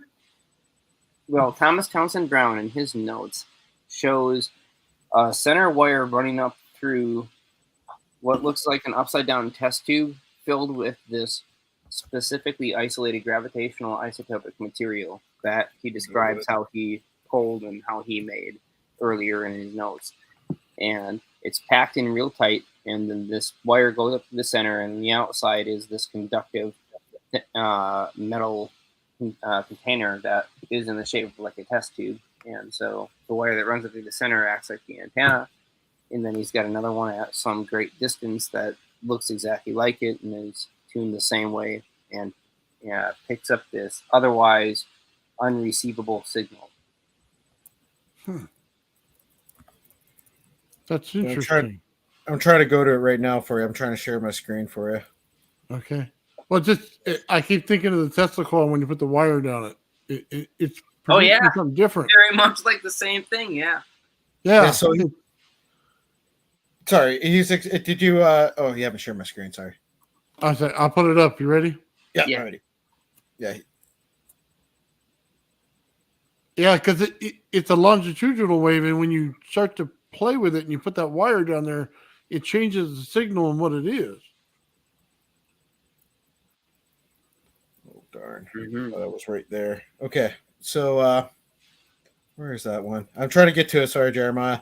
I thought it was right there, but it's been a while since I went through his notes. Last time was with you. Okay. Oh, there's a lot of notes, man. Maybe we should explain this one real quick. So he hits it with UV light. He has a positive plate down at the bottom. Actually, he had a heater on the bottom of this, and he had a negative plate on top. And he was trying to figure out how these lofting effects would take place. So here's what Jeremiah is explaining. That's the one It's right there. photoisotope, what he calls electroluminescence. What? I'll blow this up for you. Try to get it bigger. Oh, I can't even do that, can I? Let's try this. Yeah, I guess you can. Yeah, I guess I can. Yeah, so there it is. So that's basically the very simple gravitational transmitter. Oh, it's so interesting. It's super simple. I mean, it's really old stuff, but he Yeah. says it produces gravitational waves, and it can be picked up by another receiver built exactly the same way as a transmitter. And he calls it he calls the lofting material a cake. I'm assuming because it probably has like, it's probably a lot like what they call that stuff, aerogel. So it could produce. I'm assuming it's going to produce little cavitations and what do they call that stuff? Yeah, like Swiss cheese. It's the chambers. Yeah, but I forget what they call it because on the one patent for Lockheed, they did what they call it, coherent matter. I believe that's what they called it. And what they did was they had a positive and a negative charge, and they had this what looked like a cake or exactly what I said, aerogel of some kind, and they would hit it with the charge, and it would produce at any temperature EVOs. Or depending on what you were looking for, you tune it, right? So if you want it to be Bose-Einstein condensate, it will be, and blah blah blah. I'm trying to find the one. Okay, so he's trying to. I'm trying to find the actual one that explains this best. Okay, this will probably be it. So what he did was he put material onto a plate. So say like bismuth or tantalum. Tantalum, he said, was the best. And he would heat up the bottom, and then he would hit it with a positive charge, and it would hit here and come up and hit the negative charge plate and fall down, the material he wanted. And he called that the lofting material. And he said that this material, which I'll eventually show, because by the way, this was classified in the 1950s. Because in his article, he explains that this material, like this whole process, was classified in his article, but these are his notes. These are his personal notes, and they've been typed out so that you don't have to read his writing, and the pictures are put in place. So this would have been classified. So all this stuff explains exactly how he made this lofting material. And in essence, really it is just, in the end, you find out that it's ion implanted materials. So it doesn't have to be dielectrics. It can be metals too, like tantalum and bismuth. So if I created in the center of a Tesla coil a Swiss cheese-like structure that had, say, iron filings in it, would it do it? I wouldn't. I would look at the patent and go through it, because I honestly skimmed that patent and I did not thoroughly go through it. I'll be quite honest with you, because I'm not going to say what I don't know. Okay, because I could get a lot of 3D printed material that has stuff like iron filings or copper filings or things like that would be easily made into the shape that would go inside the Tesla coil. Well, I would recommend you going through the Lockheed Skunkworks patent. It's from 2013. It's not 20 years yet, so you can't just use it, right? Yeah. So but it's been legalized. So when it does run out, you can use it. Okay. Right? So that's actually another thing I'm going to bring up, is that the gravitational isotope patent was legalized in Canada, but classified in the United States. So a lot of these classified patents are legalized in other countries. So NATO, who has the only cosmic top secret clearance, can make these ships. And I believe NATO is the one that runs it. So everyone else can do plausible deniability. Got it. Well, all the countries who go, we don't have nothing, they do that because NATO runs it. Well, But here's the the only catch. one So when it comes down to patent law states that any individual can investigate or replicate the information in the patent or the patent device in its entirety, so long as it is not used for commercial purposes that are profitable or are focused on making profit. So if simply you wanted to scientifically investigate it, it's sort of like a it's like fair use for media in the form of patents, and you can replicate it yourself as an individual all you like and play around with it. But if you try to sell it or make money off of it, then you're violating the patent laws. Otherwise, you can do whatever you want with it. You can play with it, modify it, screw with it, whatever. By the way, the patent law says that it only has to be 10% different from the original patent in order to be considered a new invention. So, I bet you if I just took filings from a quartz source and I put it in there with plastic, I bet you I can make the same frequency that I get out of the piezo, and I can probably use that to create the same thing. So in his patent for Canada for the gravitational isotopes, he used a centrifuge in order to separate gravitational isotopes and inertial isotopes, because inertia will follow the end of the tube and go right to the end due to the centrifugal force, but the gravitational isotopes would float closer to the top, and then he would freeze them and then extract the material. That's one of the methods that he used in order, and I believe that's the method used in the Canadian patent and the Belgian patent, because those are the only two countries that legalized it. Actually, one of the best examples of legalizing technology was with Stanley Meyer, because Stanley Meyer he created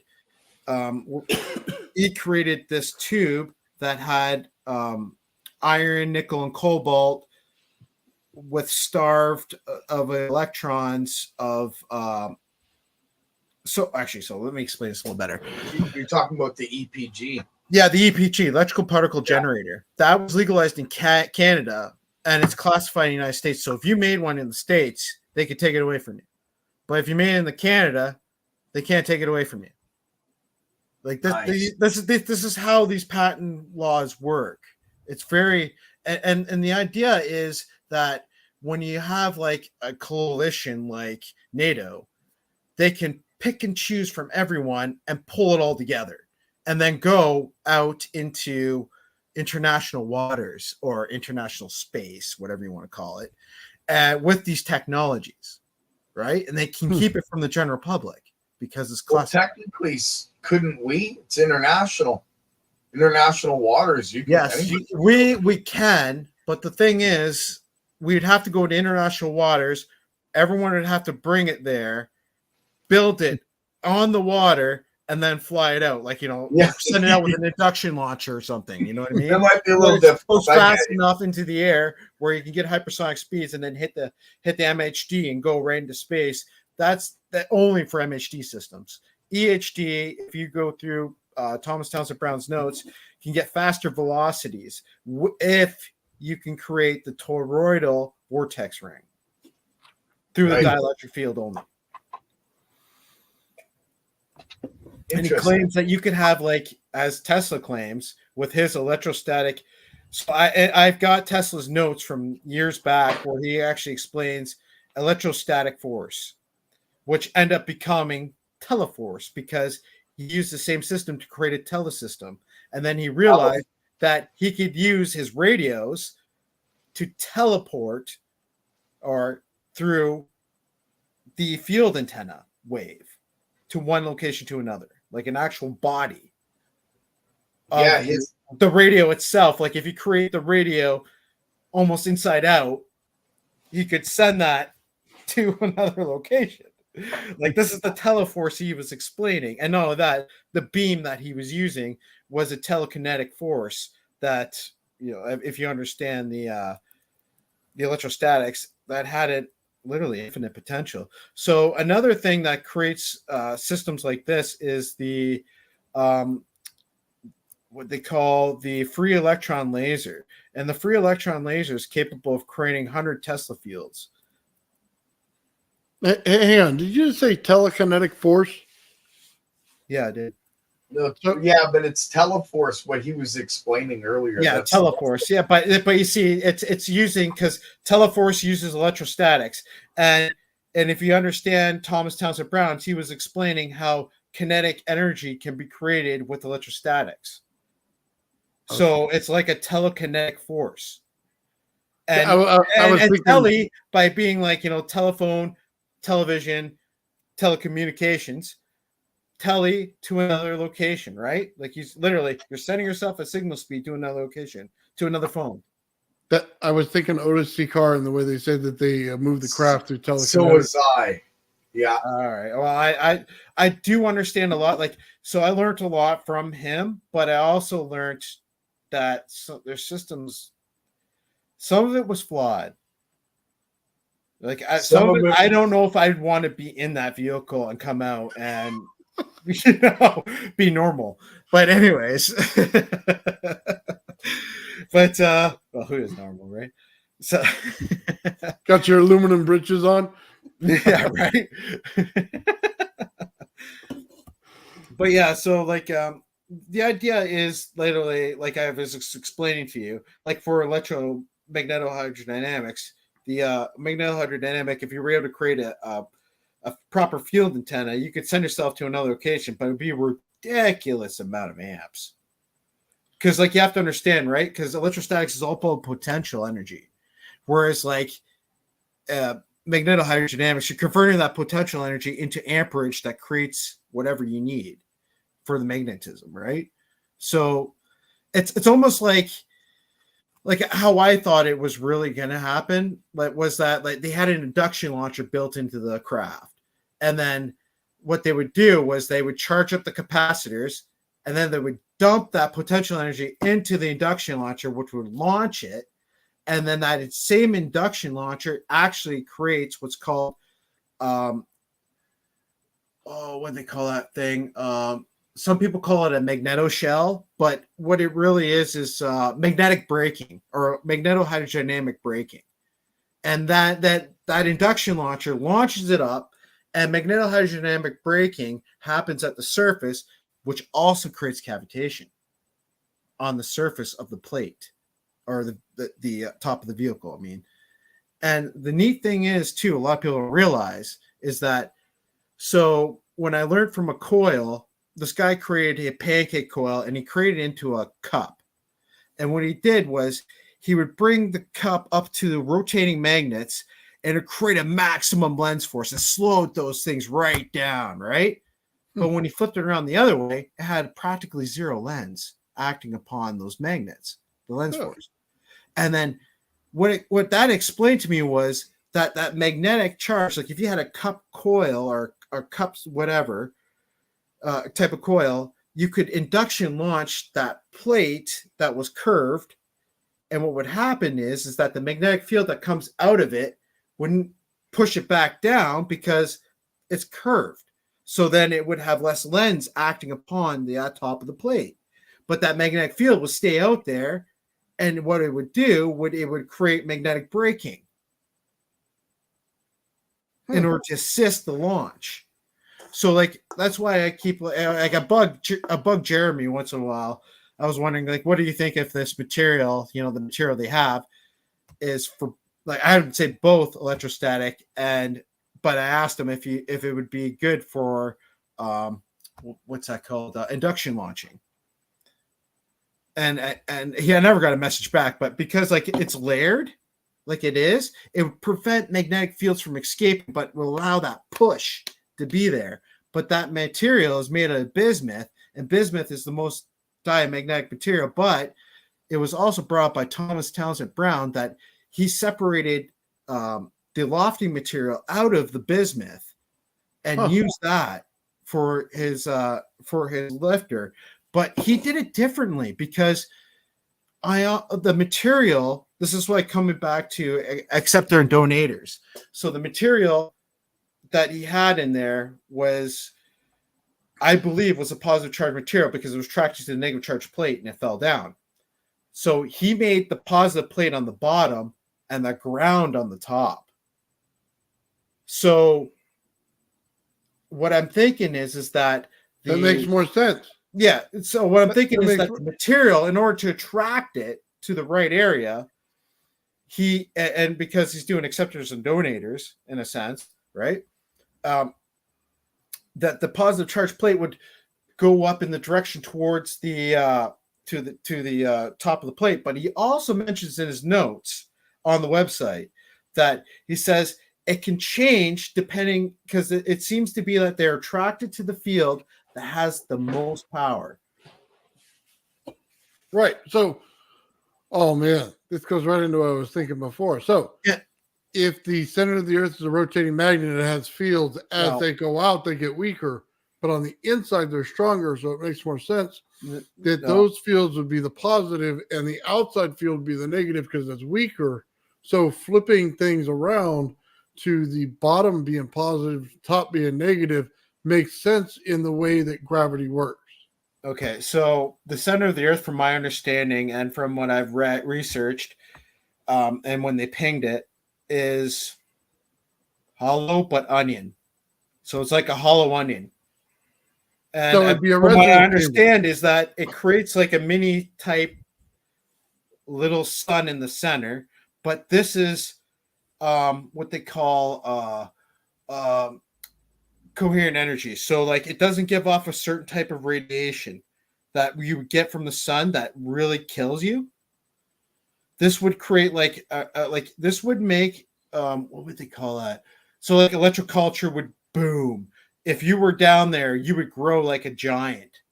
Like if you were there your whole life growing up, you would literally be a giant down there. You should see my son.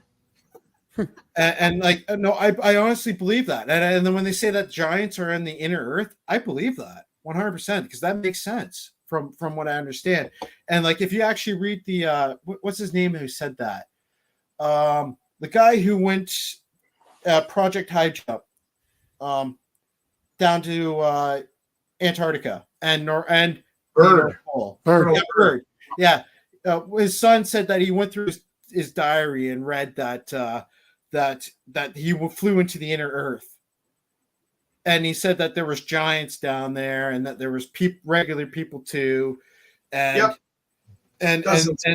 and he claimed that like the food down there was gigantic, like a grape was the size of a grapefruit. You know what I mean? Like, and like that it makes sense. And he claimed that when he flew down there, he saw what looked like a loose swirl of particles creating what looked like a sun at the middle of the Earth. And that to me makes sense because if you really think about it, if the moon had something similar, it would create a plasma field. And if the sun is discharging iron particles, it would fly and then it would hit that field and it transmutate into aluminum or whatever. And it would create a shell around that plasmoid. And if then that's the case, then you better hope that all the chemicals that they've been spraying in the atmosphere doesn't affect that central sun. Just a thought. yeah, I think that's the whole idea. I don't think Yeah. I think a couple of entities came to this planet and tricked us.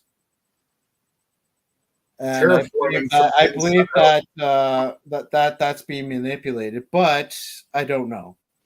You know, And that's the thing. Like, I don't know if that's actually true. So we could believe that there's an inner Earth or an inner Earth with an onion layers.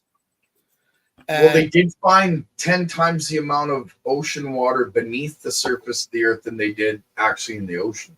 So it does make sense, though. Like if you actually look at the science of an actual rotating, like if you were to make a rotating, like I went through all the NASA stuff on their O'Neill cylinders and their spheres and their toroids that they were going to create, and from a cylinder point of view, it would create centrifugal force that would create an artificial gravity, but if there was a field around it and enough non-conductive vapor, it could have the potential to create a similar type effect where it's going to push back onto the surface so that you could have like an artificial gravity on the surface. But I believe that gravity would be greater than the centrifugal force that you were on the surface. If all that stuff works. And it would be it's hard to explain. Like it's because we're so used to positive and negatives and plates, but we're not used to having like a charge in the center and a different charge on the outside. I know Jeremiah explained this once before, like years back. I get that totally. That there was like he could make something have a positive charge in the middle and the outside would have a negative charge. I believe that's what he said. Yeah, I can do both. I can flip it. I can put positive in the inner core. Oh, wait till we get EVO. Wait till I get to EVOs with you guys. Like once I get to EVOs, I can teach you the difference between making a white hole and a black hole. Very simply, with a very simple circuit that you can prove to everyone that does it. Just through what's his name? Ken Shoulders stuff.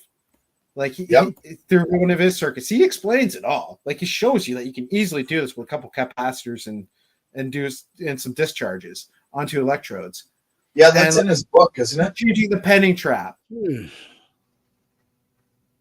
that in his literally book? So what he explained was an EVO was he said it was a trial discharge. He said to simplify it the most, it was a trial discharge because what he did was he had a negative, a positive, and a ground in the middle. And I guarantee if you change that ground to a positive, or depending on what you're feeding your ground, you could have a white hole or a black hole. And I think I can testify to that. I'm going to say that. Yeah. So like, I believe that when it comes to engineering, it's far simpler than we could possibly think or imagine. And I think that these scientific theory tales and mathematical theory tales are just polluting our brains. We have to go right back to 1900 before they brought in atomism. And I think it's all to do with fields. I 100% think that because even the greats said, what was brought up earlier, that what's his name? Lord Kelvin, that's his name. He brought up the fact that I'll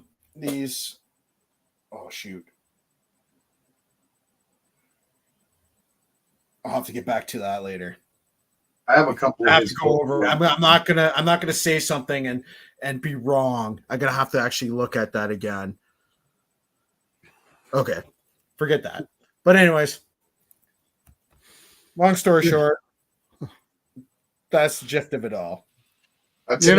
Yeah, sorry, gentlemen. I've got to take a jump off here, but I will go ahead and put this stream on in the background. I've got a few things to take care of. So it was a pleasure chatting with you all, and heck of a show. A lot of information revealed here tonight, and I encourage you all to continue on. So I'm just letting you know I'm going to jump off here, and everyone have a good night. Hey, Jeremiah, give me a shout later if you can. If I can get back on Skype, I will. You know what? Actually, I'm going to switch over to Signal soon, so I'll get a hold of you soon. No, all right. That sounds pretty good to me. Yeah, I'm giving up on Windows. Yeah. Way to go, man. Yeah, you know. Everyone has to go through that. Jeremiah. Take it easy, guys. Oh, wow. Okay. Yeah, sorry, dude. I'm a pollutant of information. I got a lot under the belt now. He's got a whole truckload, Nathan. I'm telling you. I've seen some of it. Amazing. Well, it sounds like it. Yeah. Did I ever give you access to the Google Drive that Jeremy always talks about? Me or Nathan? I have it already. I don't think I Nathan, do you have that access to the Google Drive yet? It's called ET Engineering. It was just something I whipped up real quick. It's really not ET Engineering, right? It's field engineering, but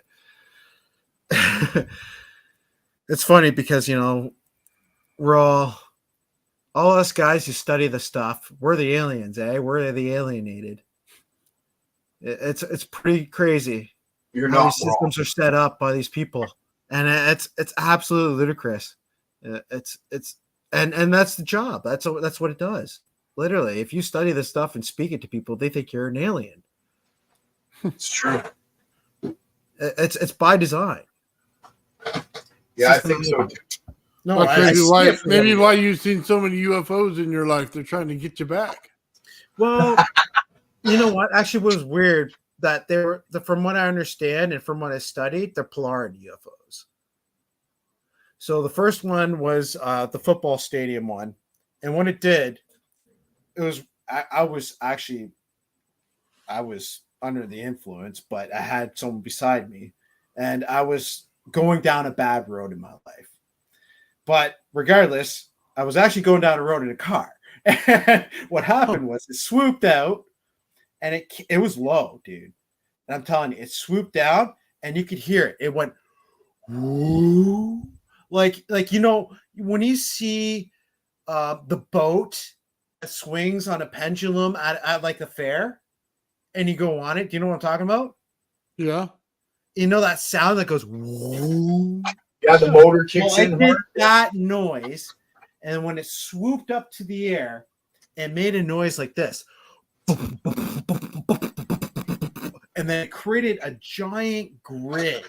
I mean it, a grid, and it kaleidoscoped at first. First off, it started off as a swirl. It went, and then all of a sudden, when he swooped up, it went, and it literally turned into a giant grid, which I'm assuming was just the field from the field antenna. And then what happened is that it sucked this big, I mean, I'm telling you, it filled the sky with this light, and it looked digital. Like it looked like an 80s, something you would see in an 80s video game.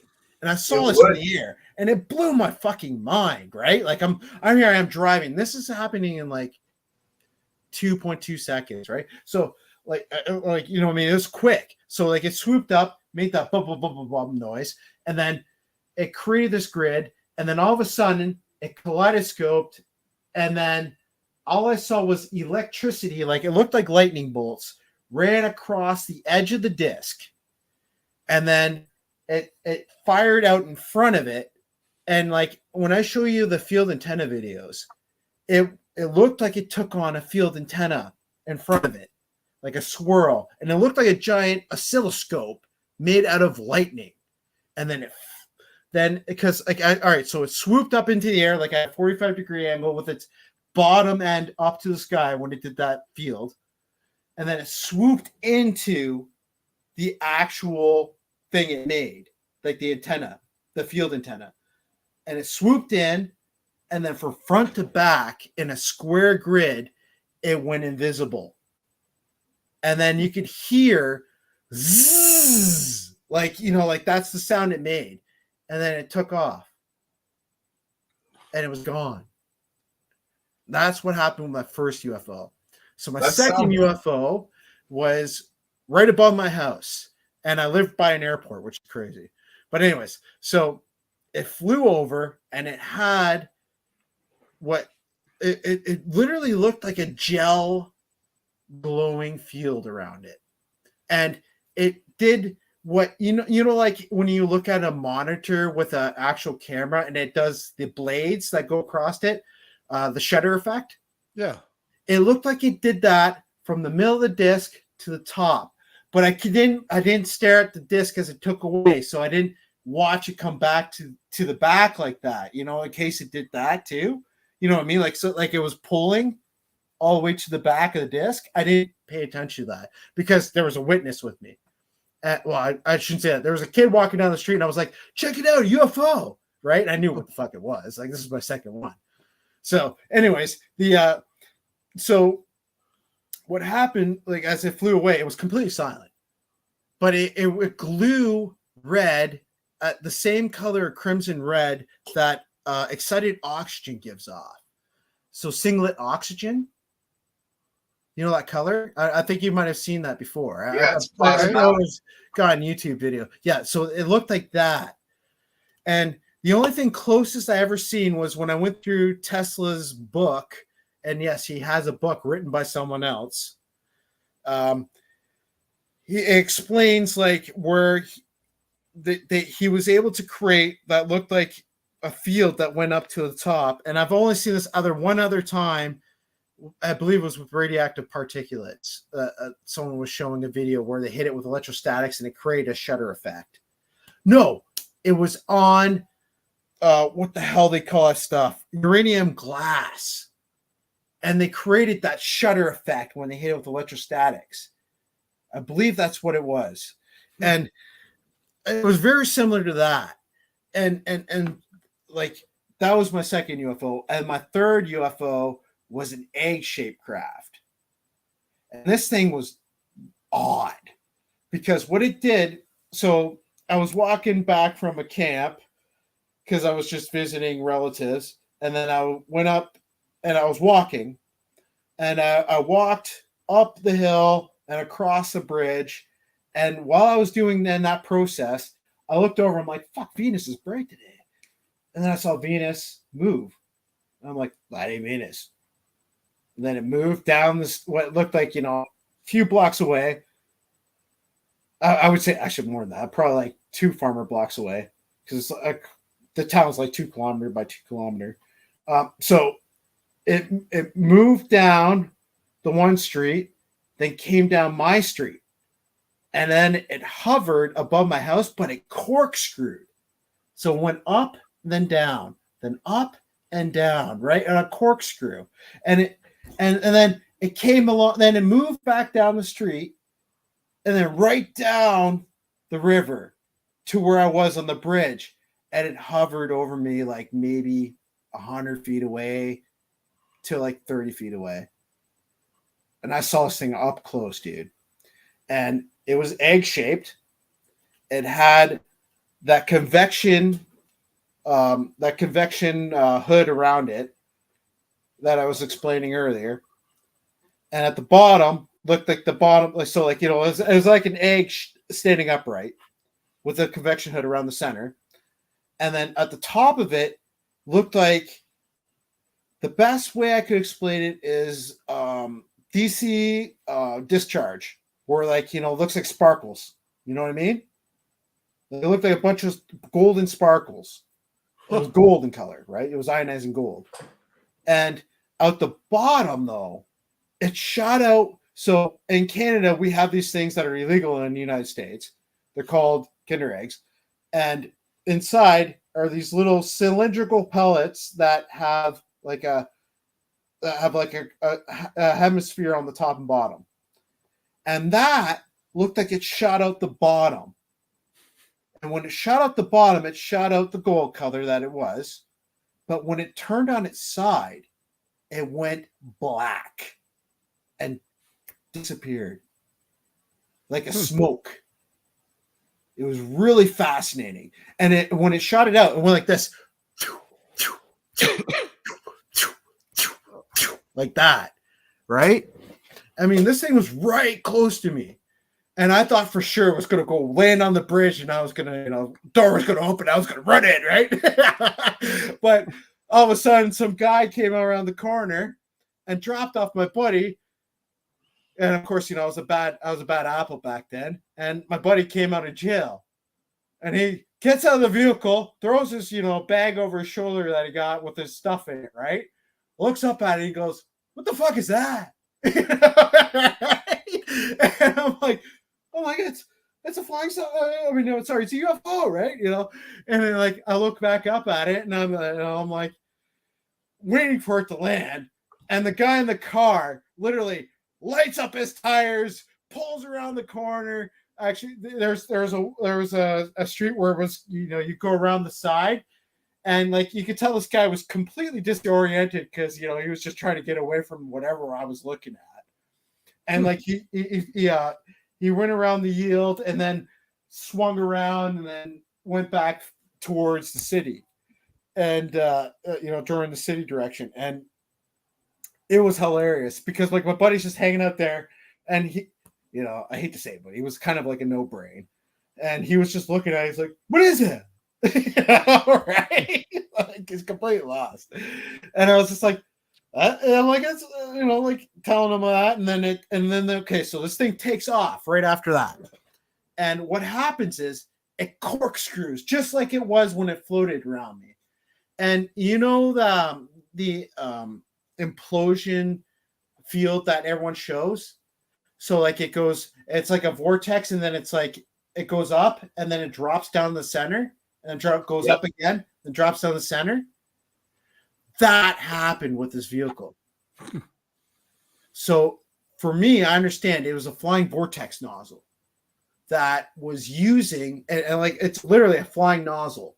And what it was doing was it was doing exactly what Thomas Townsend Brown was doing, but I believe it was combined with what the heck's his name? Schallberger. Which actually in German it's funny name, but I won't mention that. But anyways, Victor Schallberger. Yeah, Schallberger. The name actually means something. But anyways, it's clever. You can read it up yourselves. But anyways, so it reminded me of that because it followed all the vortex mechanics that it did. But it was for me, I understand now it's ion propulsion.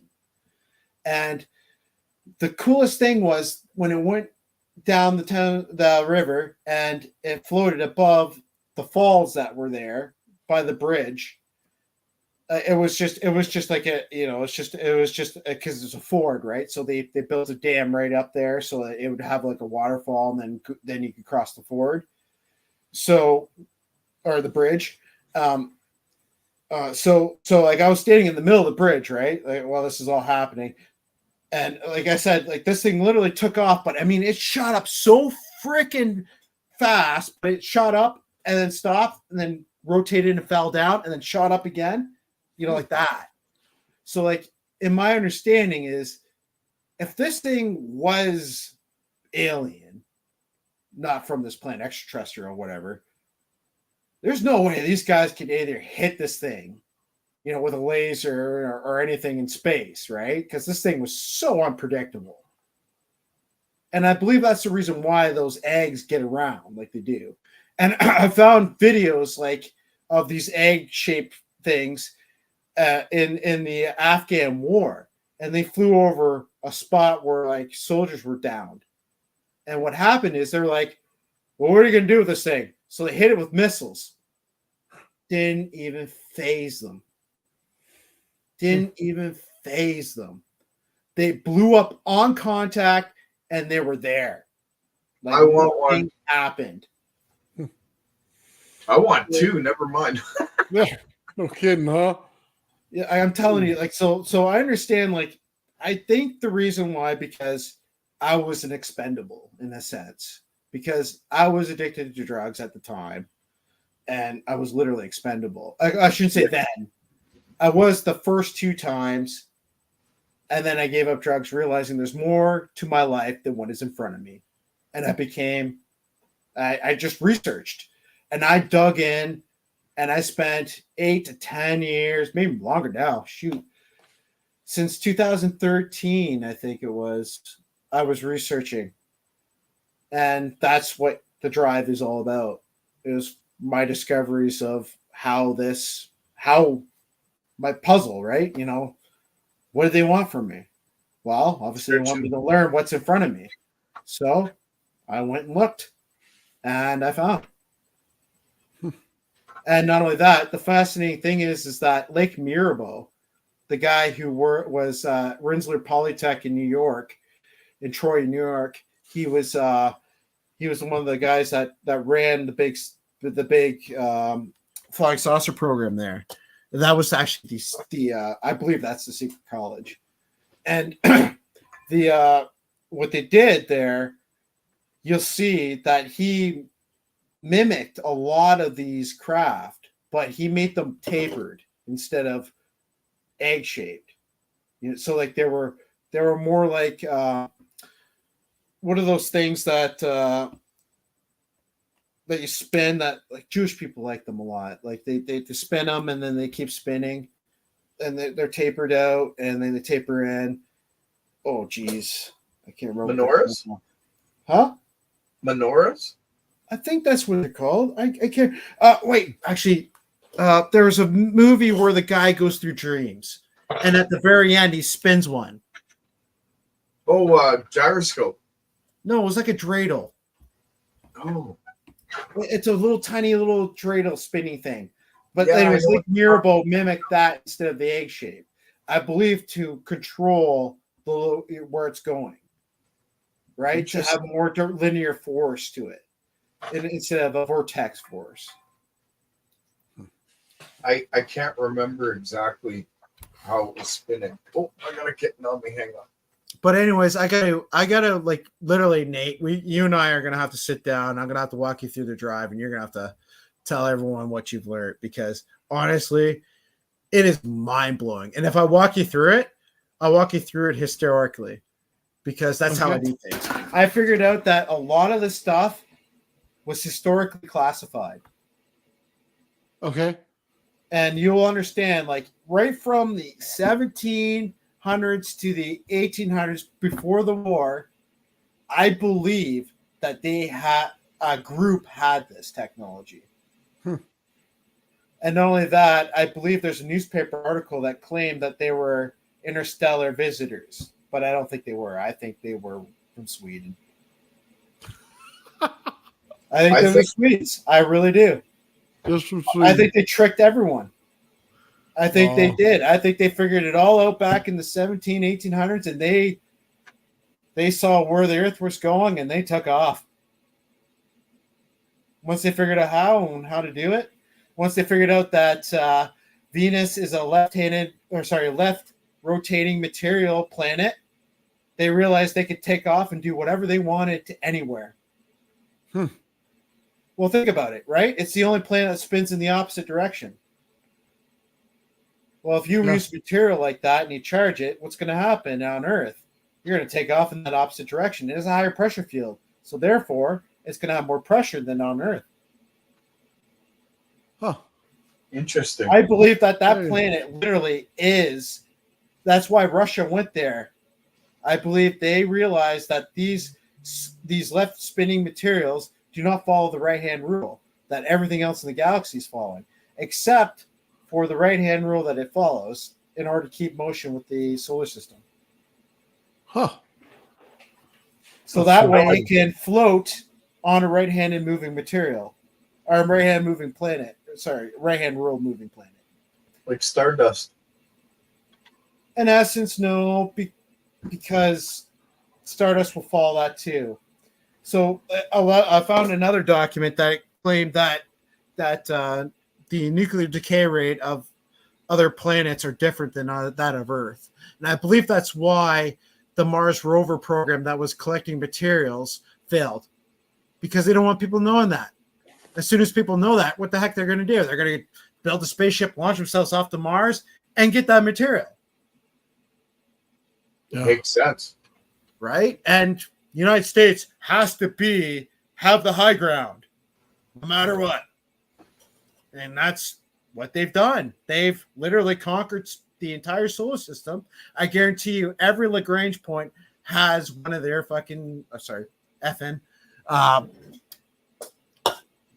space places, like whatever you want to call them. Spaceport? Spaceports, whatever you want to call them. I guarantee you they're all in the Lagrange points are filled. I guarantee you that's the reason why they won't even let people look out there. I want to get onto one. I guarantee you. And not only that, the coolest thing is you actually go through the NASA documents on the what's called the solenoid plasma field. They claim that, like, if they're like, oh yeah, it's going to create this sphere, but in the book they said that it's not a sphere, it will create a cylinder shape. So now you know why they have O'Neill cylinders. And if you actually go on NASA and watch the O'Neill cylinders, the whole idea was to beam microwave energy to the ground. And if you look up Lake Mirabel, you'll find out that his craft are designed to have beamed energy, microwave energy to them in order to charge the free electron lasers that are on board. Wow. And the free electron lasers create huge Tesla fields. And not only that, when they beam out, the synchrotron light from the actual craft, like they'll leave what's called light bulbs, but really there's openings where light can come through. That synchrotron light creates Bremster-long radiation. And you learn this from his notes, his NASA document, and which was shown on the drive, the website. Nice. And what it explains is that when that Bremster-long radiation hits the atmosphere, it creates and separates electrons and positrons, and they collide and create positronium. Wow. That's pretty interesting, man. And not only that, if you ever watch the stuff where like people from like Brazil, they're all getting shot up by lasers from space and they think it's aliens. No, that was them testing out their laser program back then. That's how old this stuff is. Man. Yeah, that wouldn't That surprise is me how at all. old this is. This is ancient tech. This Yeah. is so old hat that they're laughing at us. Well, look at the Vimanas. You think those don't work? I think those work perfectly fine. And that's over 5,000 years old or older. Yeah, they had this tech for a long time. Oh yeah, I'm telling you, if you go through Lake Mirabel or Leikmybro on the NASA website, you'll find the field propulsion laser document from 1986, and it will explain, even in it, talks about O'Neill cylinders that are a kilometer long that they have militarized and made into technologies that could be used in space. And these beams, because they knew right away that if they use an electron beam, it's going to umbrella out. But if they made a free electron laser, it would act as a beam and go to its location, just like a laser. You'd travel behind that beam, like you'd be sucked into it? Well, it's a charge. So they charge the craft, say positive, and if they hit you with a positive beam, you would fly away. But if they hit you with a negative beam, they could bring you in. But if you had a Faraday cage with a bleed-off electron laser or free electron laser, it would be able to bleed off that energy so you could slowly come in and dock. And they can use the free electron lasers and mirrors, or really the bottom of the craft, which swoops down or swoops and directs the lasers, which they can easily have around the craft, like disc shapes. And they show pictures of this. So, like, this is the idea. And this is from the 80s. Like, it's I know there's embarrassing, so guys. much, It's really so much embarrassing. information. My brain is just like, Yeah. Like, so like they claim that they use the bottom of the craft and they hit the laser and shoot it to hit an enemy. Like, they actually show that in the picture. Like, this is all in one picture of one craft flying around.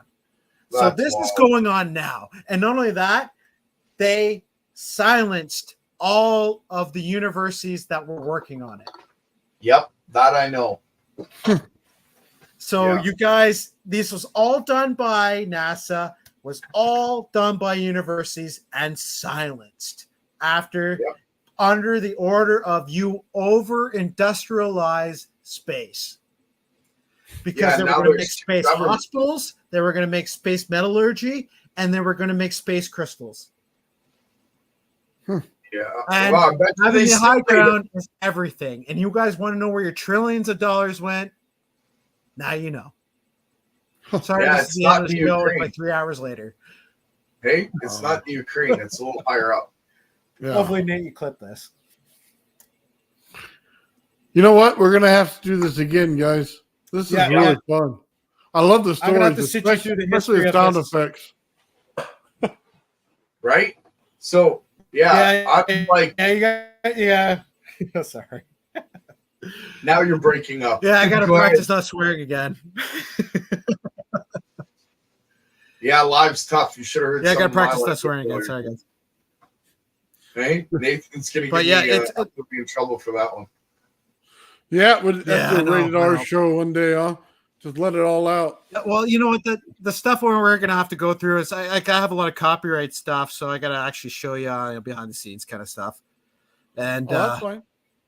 yeah, like we're not live, right? So I can actually show you guys exactly what is going on, because once you understand the realization that they have these systems set up to prevent any form of nuclear war.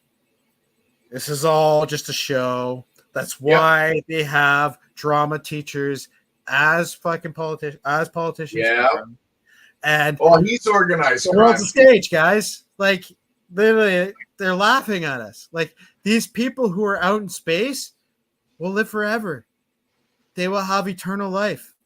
They will they will live young women will live like they're 21. Men will live like they're 30 for the rest of their lives because they're in space. Here's the thing. I believe that there's a system that's meant for the Earth's surface for all of us. And I don't think that they have the right to control it. So us surfies or surface dwellers, whatever you want to call us, surfies are dwelled here. And and when we go up there, they swat us right back down. Yeah, that's because everybody's trying to use a ship. But what if the human body was meant to evolve so that you didn't need a ship? Then what are they going to swat at? No-seums? You're not going to see those little suckers. Well, do you know what? Actually, what's fascinating is that the only brainwave pattern that matches the universe's construct is love. Amen to that. Everything else seems to be manufactured. And love is at 520. Made up by our own minds, which is terrifying and fascinating at the same time.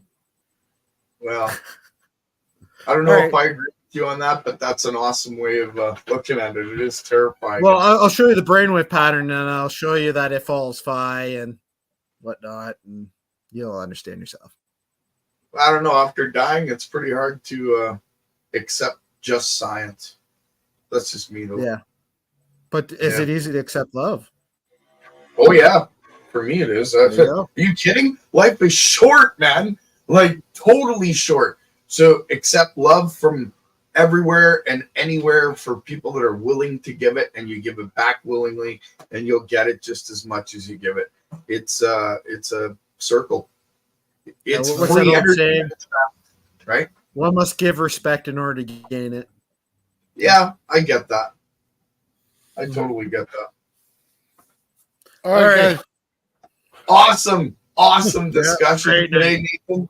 Thank you so much. And Taryn, man, I could listen to you forever. I'm telling you, the information you have. I know. I'm literally going to have to actually hack it out with you guys and actually give you the full details. It sucks that we can't just put it online. You know, it'd have to be. You guys could record it and pick it apart, but you're never going to get the full story. No, I get that, but I got to get going too.